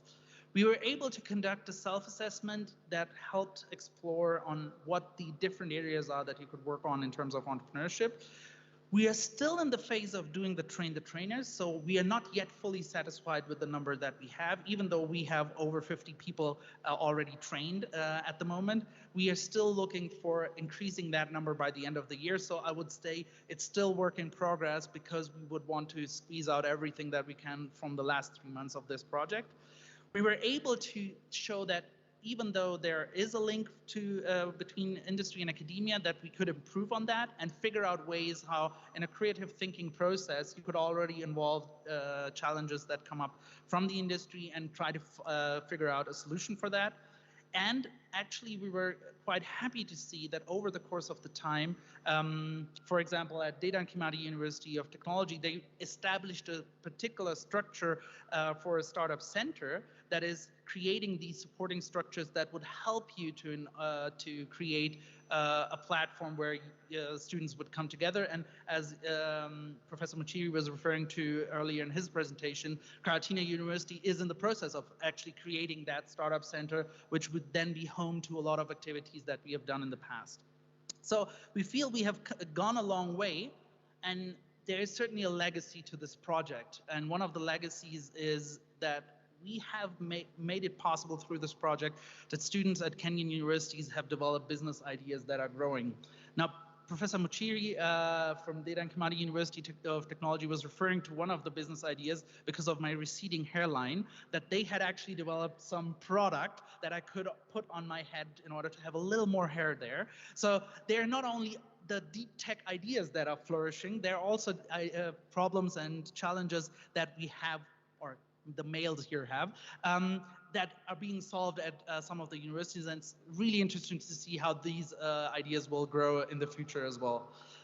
Then what I feel is one of the legacies of this project is that teachers and trainers have come to understand that there is more to teaching than just grading, because that was one of the challenges that we faced quite early on, that there was a lot of resistance at the beginning. How do you grade this? So how do you grade a business idea? Because if an idea is disruptive, people would not like it and you would get a bad grade, but it could be that technology, that thing that would actually work out. So changing the mindset and giving them ideas on how this grading process could happen, or what are the alternative ways of teaching and training in this regard, is something that I think we have managed to infuse at least into some of the teachers and trainers and champions at the university. So we are really hopeful that this will transcend beyond the scope of the project.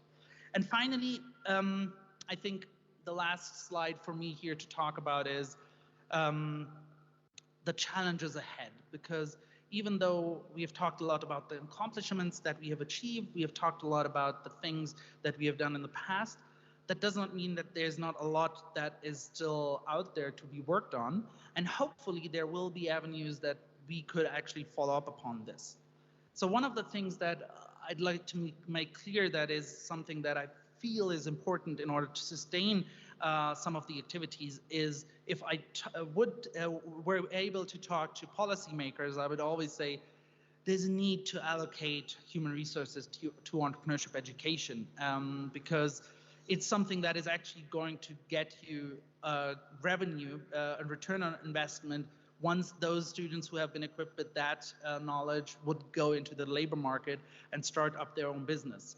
So with the way we have designed it in our project, with this virtual mean of having a blended learning approach, we have dramatically reduced the number of human resources that are necessary in order to create an entrepreneurial mindset among students. But nonetheless, that does not mean that there's nothing that you need to do anymore, because I do not see a self-learning approach to be helpful here, where you only create the platform and say students do whatever. You need those mentors, you need those teachers and trainers locally here. And what I also feel is part of the job of the policymakers is creating flexibilities in grading and assessing project-based courses. So we had a lot of discussions on the Ministry of Education handing out a syllabus, handing out what are the ways that you have to do certain type of teaching and training. And as I referred to earlier in my presentation, that the sociology of organizations will likely not end up creating businesses, even though it's easy to grade whether somebody was able to memorize the model of the sociology of organizations. It is necessary to understand what are the flexibilities that you could have. Is it a pitch that you could grade? Is it some form of product that you could evaluate? What is it that you could actually do that would help those students to understand what is good and what is bad in terms of their business idea? And certainly there's always a role of the university management to take care of. And it is indeed sometimes challenging who are the right staff members that could actually be drivers of change within the institution. So I think it's upon them to figure out who are the ones who are actually going to be the most impactful in terms of entrepreneurship education and making use of their capabilities and capacities in order to create that change.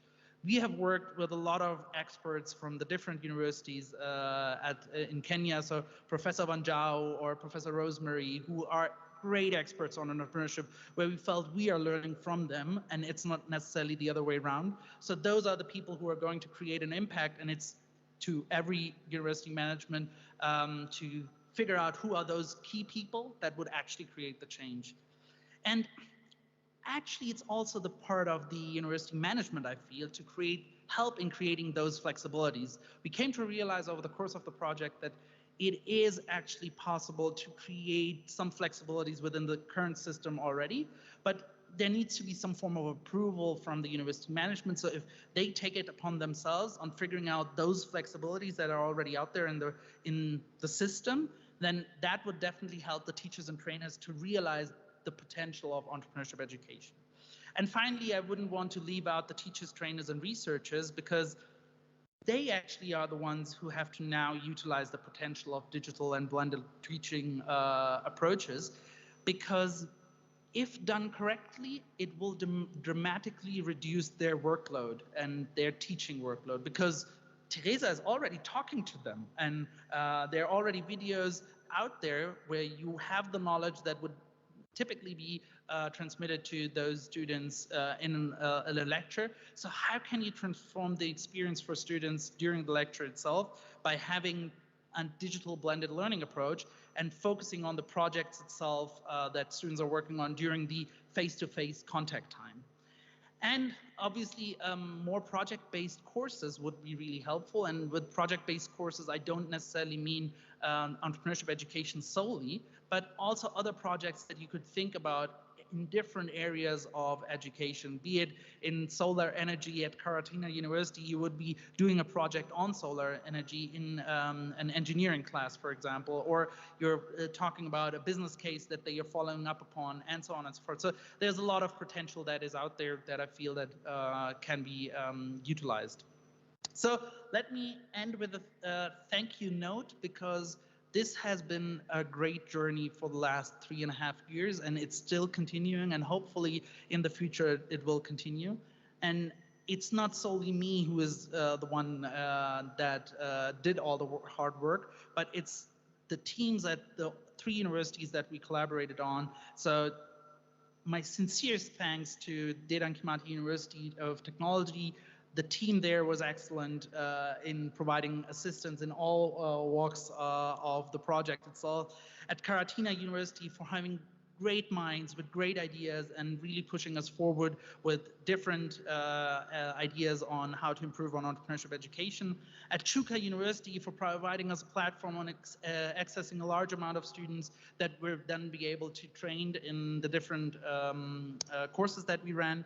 And obviously the team from Salon University, which is also present here, luckily in a large number, and who were so motivated and eager to come over to Kenya that the moment I asked them whether they would be coming over, they immediately said yes, even though at the moment Kenya, for the German government at least, is classified as a high-risk country. We didn't care about the risk, we just wanted to be there. So therefore, I'm really thankful for your time. I hope I was able to give you a little introduction on what we have achieved so far, and there's a road ahead, and I'm really looking forward to collaborating in the future with you. Thank you.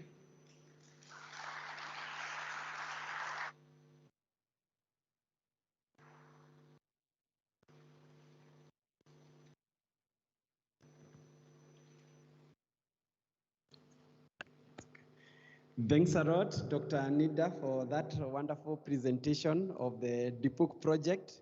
Definitely, I'm a witness that all the things you have presented have actually come to be together with our fellow project coordinators in Qna and Karatina, and we are really grateful that we were able to achieve that much. So, well, I think we proceed, and now we want to go to the Q&A session, questions and answers session, and kindly, because of time, allow us to take maybe around 3 questions.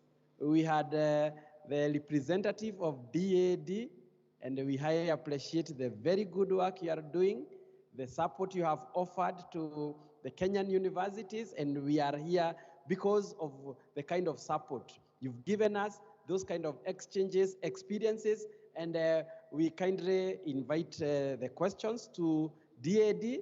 We would also want to invite a question each from SEPU project and a question from for the POOK project. So, well, we want to see with a show of hand, there is somebody who will, yes, there is somebody who will give you the mic. We already have one online question because we have our participants who are participating online, and I kindly request MC Jesse to kindly read out the question that is already there online. Thank you. Welcome.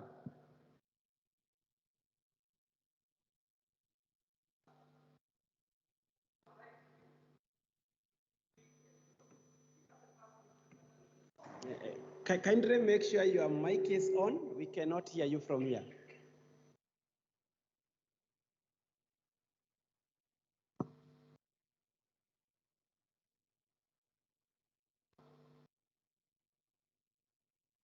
Thank you so much. Thank you so much. We are coming live. You can be sure we are having quite a number of reactions through our live stream. The first question goes to the SEPUL team from John Paul. John Paul is from Mombasa, and he writes, in regards to SEPUL Idea Camp 2019, which was our pioneer group, after that, what was for participants? Is there anything that is on board for such? Over to you, our moderator, so that we get the first answer to that question. Thank you. I don't know who will respond for SEPU, whether it's a Professor Wandeli or thank you, Dr. Nawiri. Kindly welcome. Thank you very much for the question. And yes, the Idea Camp 2019 happened, courtesy of Kenyatta University. We have another Idea Camp 2021 upcoming soon. This is not for the same participants. Would like more new participants on board. So to the question, those who participated, what we'd encourage you to do is to grow your idea. Remember, you formulated an idea during the 6 days, and there were very ideas that could be of goodwill and developmental to yourself and to the nation. So we encourage you to seek ways to develop your ideas, and we can nurture them. At Kenyatta University and even MKU, we do nurture ideas. So that is my encouragement to the participants. Thank you. Thank you. Do you have another online question? We first finish with those ones.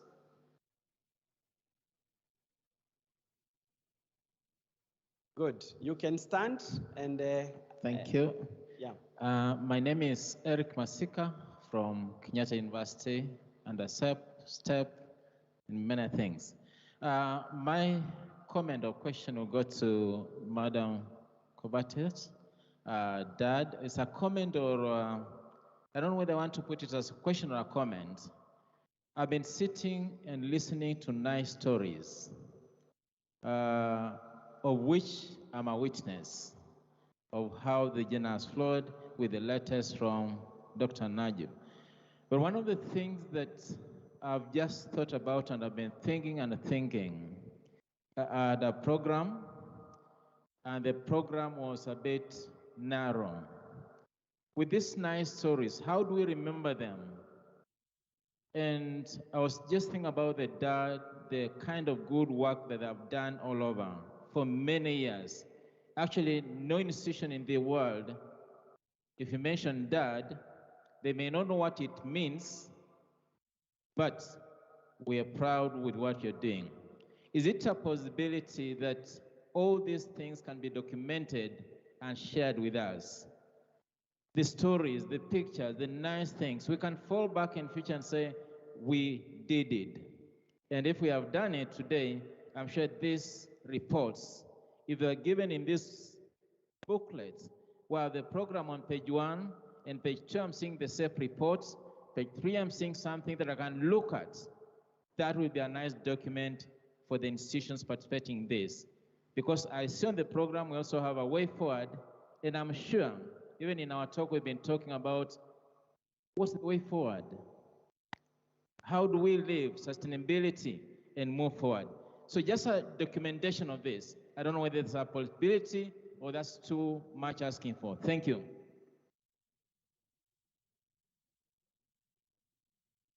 Thank you. I don't know whether we have another question for DAD so that Madam Bite can answer them together.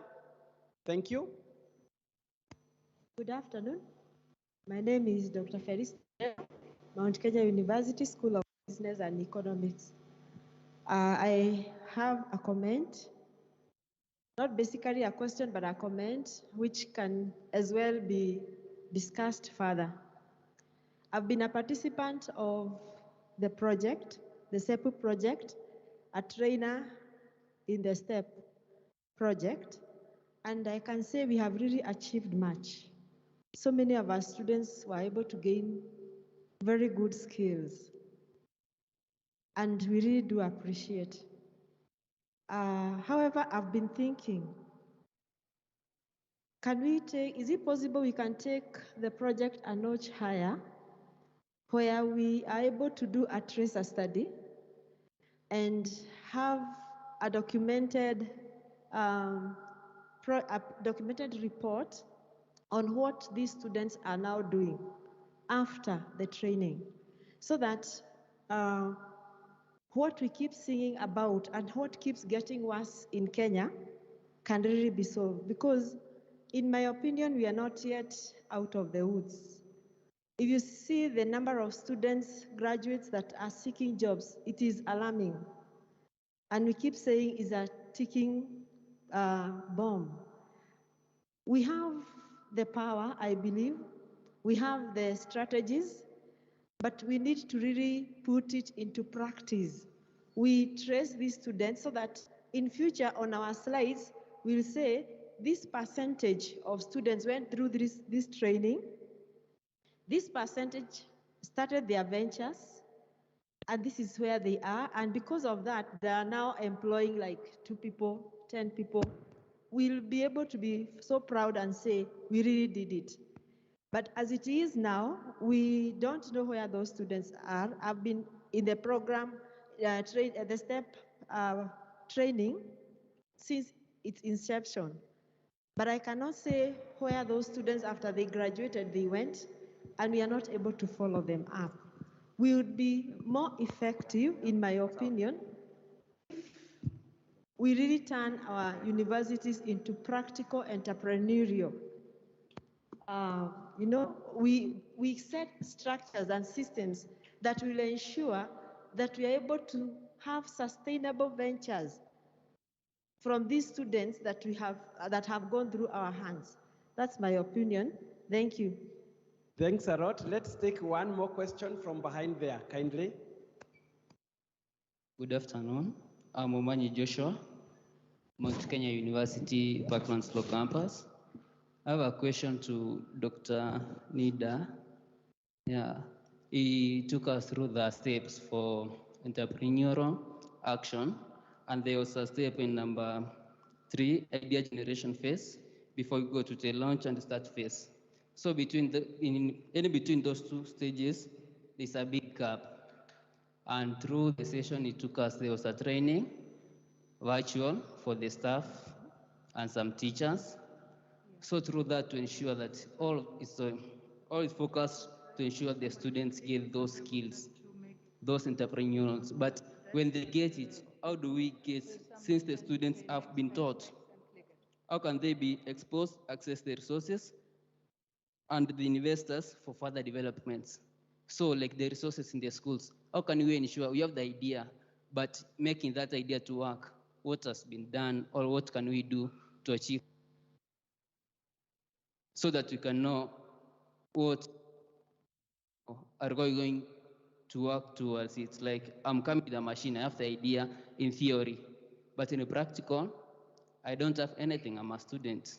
So how are we going to ensure that we achieve that so that you can, maybe the platforms, yeah, and maybe other business exposures for the students, maybe in the schools, in the campuses, which are now are focusing on this platform of entrepreneurial in the universities in Africa. How are we going to ensure that we have that? Thank you. Yeah, thanks a lot. I kindly request for a response from Madam Bite Kovacs from DAD representative. Kindly you can respond, and then after that we'll have Dr. Nida, and yes, then we can proceed. Madam Bite, please. Yeah, thank you for this question. I think I have a presentation after the answer. Maybe this is then also some questions about this and also the presentation of the DAD programs available.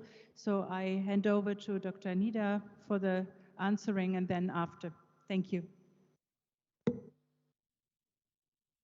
Dr. Nida, kindly need a mic for him. Thank you. I hope I got the question right. And indeed, I did show you a slide of a structure that you could think of in order to create different stages in which a university could actually provide support. Now, this is an ideal scenario that I pitched over there, and it's an ideal scenario that we at Salon University have luckily been able to work on and fortunate enough to have actually achieved these different stages in which we are working and collaborating with students and staff members in order to actually make sure that their ideas come to life. In order to become an entrepreneurial university, I would say that this is one of the ideas that you could have, one model that you could follow up upon, and then see how you put the resources in there in order to make sure that you are able to consult your students or staff members to follow up upon their ideas. So the stage that you were mentioning now was one where I would say we are happy and fortunate enough that at least at 2 of the 3 universities that we were working on, they decided actively on creating this support structure in the sense of an entrepreneurship center, a startup center that they would want to establish, where students would go with their ideas in order to be helped in terms of different business skills that you would be taught, different negotiation skills that might be necessary, or provide you with resources and contacts to the industry if that is something that is possible for those people in this institution to be achieved. But make no mistake, I think from the research perspective in entrepreneurship, you would always focus on the person who is actually following up upon an idea. So I'm a psychologist actually by training. So from a lot of psychological research, I know the one factor that you would actually be focusing on in order to make sure that there's an entrepreneurial mindset is the mindset of proactivity. So it's about infusing the idea amongst the students that they are the ones who have to be proactive. They are the ones who have to figure out ways in order to solve a problem, even if it's based on resources and getting those contacts for their idea, because that's the thing that is going to make them successful. It's not depending on other people necessarily. But nonetheless, I would not say that this is totally unimportant. It can be the job of the university if they are offering a center such as a startup center in order to provide assistance to students and staff members to follow up upon an idea, that they actually make sure that this information is easily accessible. But from a teaching and training perspective in entrepreneurship, I would always argue on focusing on proactivity, because there's research out there that shows that proactivity training, solely focusing on this skills of being the one who actually takes charge and tries to take the decision, will likely end up making you more successful in your business than getting a business training. So it is a sensible approach to focus on these aspects of your personality, on your competences, in order to make sure that you are successful, and hoping that universities by the time in the next years are able to then assist you with support structures. But if you focus on your own resources, you're likely going to be more successful on that. Thank you. Thanks a lot, Nida, for the question. And kindly members allow us to bring the DAD representative to give us a presentation, and then immediately after her presentation, we will have a lunch break. So we just took our tea a little bit late, so I hope we are still holding on. So it is my pleasure now to invite Madam Bite Covert so that she can give her presentation. So welcome, let's put our hands together and invite Madam Bite to come and make the presentation.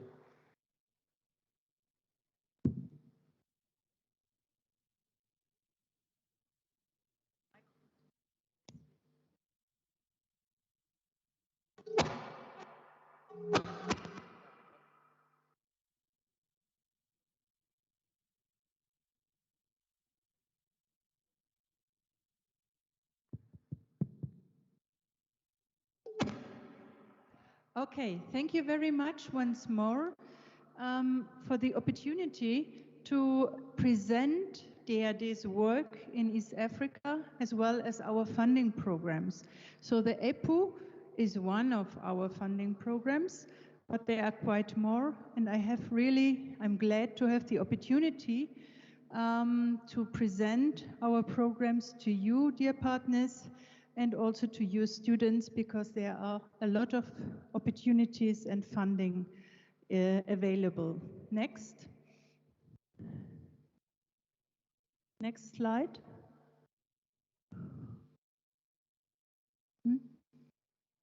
Yes.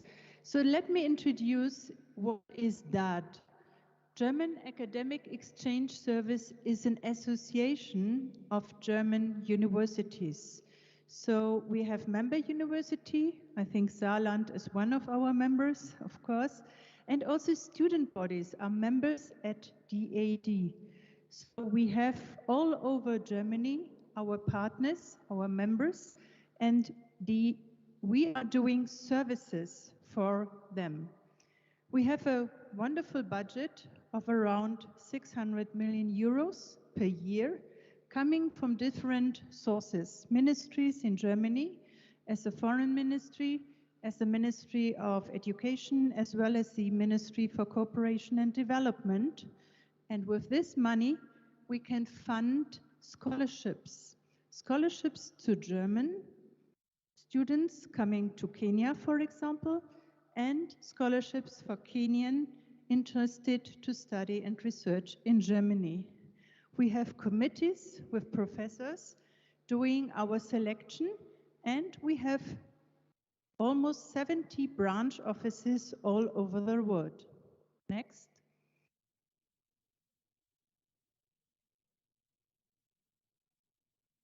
Next slide, yes. So the missions of the DAD is, first of all, having scholarships and to support potential students and PhD to go for study and research. Secondly, university cooperation, like EPO is one of our cooperation program to have academic networking. And third mission is to provide information and expertise for international relations. Next. We have a new strategy, and that is really good because we have now also this need of digital transformation. That's all over the world. Even in Germany, we have a lot of new coming digitalization. We have this sustainability with the SDGs and also a lot of other innovation and transfer, global issues, and a lot of programs are along this DAD strategy 2025. We hope we can achieve our goals up to this, but in the middle of all this is international exchange and mobility and cooperation. Next. Yeah, that is our DAD network. As I mentioned, we have almost 70 branch offices all over the world. One of this here in Nairobi, the regional office, but you see we have other in Africa are in Johannesburg, Yaoundé, Accra, and also in Addis Ababa, a small information point. Next. So the regional office here in Nairobi is almost 50 years old now. It's a long-standing cooperation, and we are happy to be here for so long time and doing a lot of regional work. So the regional office really doing work for East African countries as well as with Ethiopia. And we have a lot of programs at universities and also lecturers, DAD lecturers at universities. Next.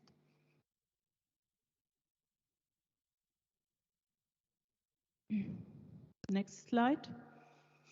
So this is an overview about our portfolio. You see, a very important program is scholarships. Scholarships are individual funding, either on the master level, PhD, also postdoc scholarships are available.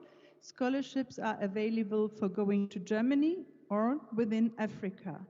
Secondly, partnerships. A lot of partnership programs are available also here in Africa. Centers of excellence, for example. We have one center of excellence at Taita Taveta, another one at Moi University. We have a lot of other partnership programs. What I really recommend is a new program just open, the so-called SDG partnerships. So that means university in Germany can cooperate with university in Kenya, for example. Capacity building. A lot of programs are running with the so-called DIAS or DIAS program. Penina is sitting here. She is an expert for the DIAS programs. That is training courses for university management, and they are doing a lot of trainings and also dialogue programs within this program. Alumni and global networking is another issue, and I find here also a lot of alumni, and this can also be a networking issue for doing some extra programs for the alumni. Next.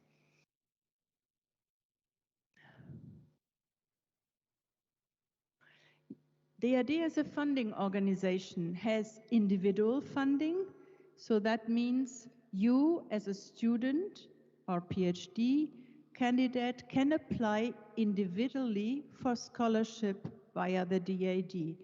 For example, the PhD program to Germany is open up to by the end of this month for having PhD programs in Germany next year. This is mobility of persons, so individually, case to case, we decide about scholarship for individuals. Project funding is what we are heard today. That is university cooperation. Universities are cooperating each other, so they are consortia in Africa as well as with German partners, and that is for internationalization of higher education institutions. Next. So individual funding, scholarships, of course, are going to Germany. So you can apply for a scholarship via DAD to study and research in Germany. There are master grants, we have PhD and research grants, and also we have governmental programs. With Kenya, we have a long-standing good program with the NRF for PhD. Within Africa, and MKU is one of the partners in this program, there is the so-called in-country, in-region program. So MKU is our host institution for scholarships awarded to in-country Kenyan students and in-region students coming from other countries in Sub-Saharia. And DAD is funding these programs. At MKU at the moment, there are 2 programs funded, and we have just opened a new call for institution so that other institutions can also be host institutions in this program. This is a long-standing program, also through funding of the BMZ, the cooperation institution, and this is a program we would like to strengthen the capacity of Kenyan and East African universities. Next. That is a very important funding base. Funding minus guide is the scholarship database. On this scholarship database, you find all the programs available for one country. For a moment, for example, for Kenya, you find there almost 100 funding programs for individuals, not only by the DID, but also with other organizations. And you can find really on subject, and you can search with different categories to find your right program. So unfortunately, the technique has some problems. Hope they come back.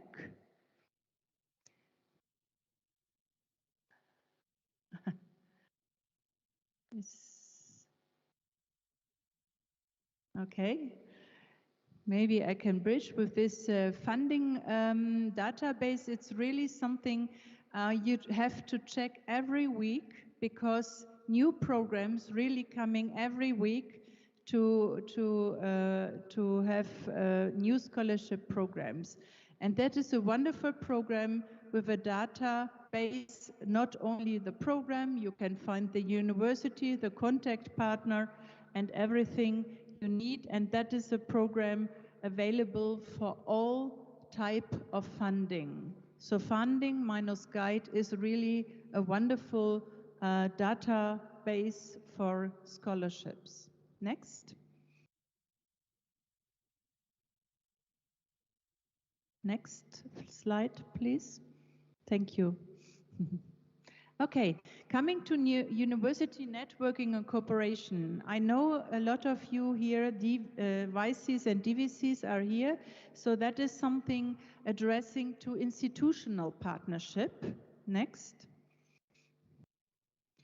University partnership and cooperation is, of course, to have internationalization and capacity building, and these are partnership first, especially to build up joint degree programs, and also to improve higher education management. And at least we have also this so-called research centers or centers of excellence here in Kenya as well. Next. So university cooperation programs at the moment, they are open also for university to apply. What you can do as a university in Kenya, in cooperation with a German university, applying for a so-called fact-finding mission.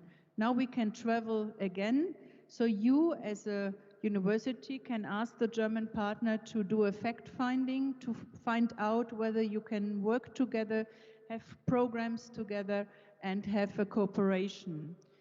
SDG partnership is a very important program for our region, because it's along the developing goals, the SDGs, and they are open for every subject and even for health. That is really something you can have as a subject-related partnership to build up new curricula, to joint or double degree programs. You can do exchange. And there is really a lot of teaching and also research activities along these SDG partnership programs. And that is really something I really recommend to have a closer look to this. This host institution for in-country, in-region, we just opened the call. It was last week's deadline. And now we are looking for a new host institution from 2023 onwards. That is a program we just are in the selection. And then there are other programs like integrated international degree programs, double degree programs. Unfortunately, with East African countries, there are not so many joint or degree programs so far. I would rather to have them more, because that is wonderful. and even you can also exchange students and staff with this. And last but not least, we have a so-called program Transnational Education. So that is an export, for example, of a study program running with a German university to be transmitted or transnational education to, for example, Kenyan University. So there are a lot of opportunities, and I think we can work together, especially with the universities here, to have more cooperation in this. Next. Last but not least, but the expert is here, the so-called DIES program, Dialogue on Innovative Higher Education Strategy. There are a lot of programs available. At the moment, we have opened the UniLead. So if you are interested in this as a university management, then you can see the call for UniLead, which is a course for management. We had a dean's course, training for deans. We had a lot of proposal writing and so on. So that is open for university management to work closer with German partners. And a lot of funding is available with the DS programs. Next. So for all, I can really recommend our website. And that was, again, a little bit. Okay, the website you will see later, hopefully. Our website is for all the countries. You find a lot of information updated, and also our Facebook account. We have a newsletter monthly. Please register for the newsletter to get the open calls, and the calls are really every month in a new form, so that you have really opportunities. And to be honest, we have in each program, individually and university cooperation, there is potential. We have more funding opportunities and more budget than applications at the moment. So feel free, and encourage you also for PhD students, please take the opportunity to apply for the programs, because we have really a lot of scholarships available, and I would really be happy to have more Kenyans to go there. And you see, we have also online visiting hours to get information, and also to get consultants, either for universities and for individuals. So take the opportunity to benefit from the funding programs and be member of the DAD family. Okay, thank you for this. I think the last slide is only for question. Next. Yeah, thank you for this. And if you have some question, I will be here to answer you. Thank you very much.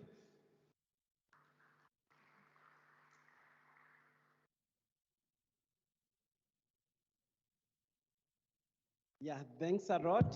Thanks a lot for the good presentation from DAD.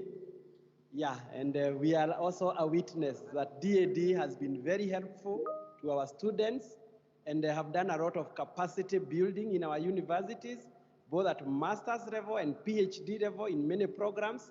And our Vice Chancellor can confirm that indeed most of our academic staff members are the beneficiaries of DAD. So we highly appreciate, and we thank you for the information on all the partnership possibilities and collaboration possibilities, and all these things are there for us as universities to apply and make leverage out of them. So we highly appreciate. So at this particular moment, we would like to get the protocols for our lunch. So I would like to kindly invite MC Jesse to kindly give us the protocols for the lunch, so that we can take our lunch and then quickly come the closing ceremony. Thanks a lot, and thank you for the opportunity to lead that session. Thank you. Thank you so much, team. We can appreciate Professor Peter Moshiri for the nice work that you have done. Thank you so much. Let's appreciate him in a better way. Thank you so much, Professor, for leading us through that session. Thank you to our presenters. We can appreciate all the presenters who have done nice presentation. Let's appreciate them. Thank you so much. We can also appreciate all of us for being attentive and asking questions. Let's appreciate ourselves. Thank you so much. For those of us who are here physically, we can appreciate the team that is following us all over the world through our social media platforms, and we really appreciate. The interaction goes on. Remember, you can get in touch with us and also our facilitators and presenters. The only thing you need to do is go through the chat room. Let us have your comments, let's have your questions, and we will have a team responding to you. Thank you to our sponsors, DAD. Let's appreciate DAD for the nice work they have done and for the information that they have passed. Remember, as we check out from this hall for the next, for taking lunch, you can pass by the information desk and you can be able to get some materials in regard to what she has just presented. And we are really honored and privileged to have you on board. Ladies and gentlemen, that marks the end of our session. We will be breaking for lunch, and it is exactly 2:30 p.m. Kenyan time. We will be breaking for lunch for 45 minutes. After that, we'll be coming back for the last session and also for the closing session. We'll be requesting that all of us, we keep time so that we also don't delay the next program. And we'll also be requesting that all of us be donning our official badges before I give the lunch protocols. This is for purposes of identification within the university premises. After this, all our visitors and stakeholders who are here with us, we are happy to have you on board. We will exit through the main route and then head onwards to our extreme left. We will have protocol teams that will lead us to what we call rooftop restaurant. That is where we are going to take our lunch in the tallest building in Eastern Central Africa called Alumni Plaza 12th floor. That is where we are going to take our lunch. So kindly, we'll be requesting our visitors to head to that direction. For the MKU team and the hosts, we will be left behind so that we can now show you where we are supposed to head for lunch. Ladies and gentlemen, that marks the end of our session. We are grateful. Thank you. Let's meet in the next 45 minutes. Asanteni sana na karibuni. Thank you.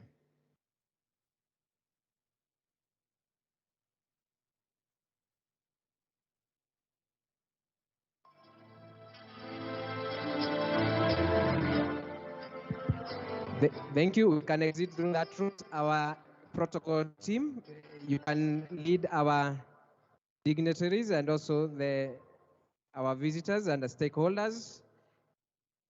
Let's have our badges on so that we can be easily identified for purposes of this. You can enjoy the environment. Remember, MKU is one of the biggest universities in the world. You can have a glimpse of the wonders and also the beauty of Mount Kenya University. Remember, we say that we unlock, not just saying, but we implement unlocking infinite possibilities. Thank you to our students who are watching us and also all viewers all the way from Rwanda. I'm being informed that you're following us live together with other people from other places, and we really appreciate that you are keeping the conversation ongoing. Remember, this is an international conference with a theme, Entrepreneurial Universities in Africa, where we have the collaboration for Entrepreneurial University, that is CEPUL, coming on board together with developing entrepreneurial universities in Kenya, making sure that this is happening live and clear. Remember, this is sponsored by the Federal Ministry for Economic Development and Economic Cooperation and Development, DAAD. I can see a comment from Dr. Karenga on our social media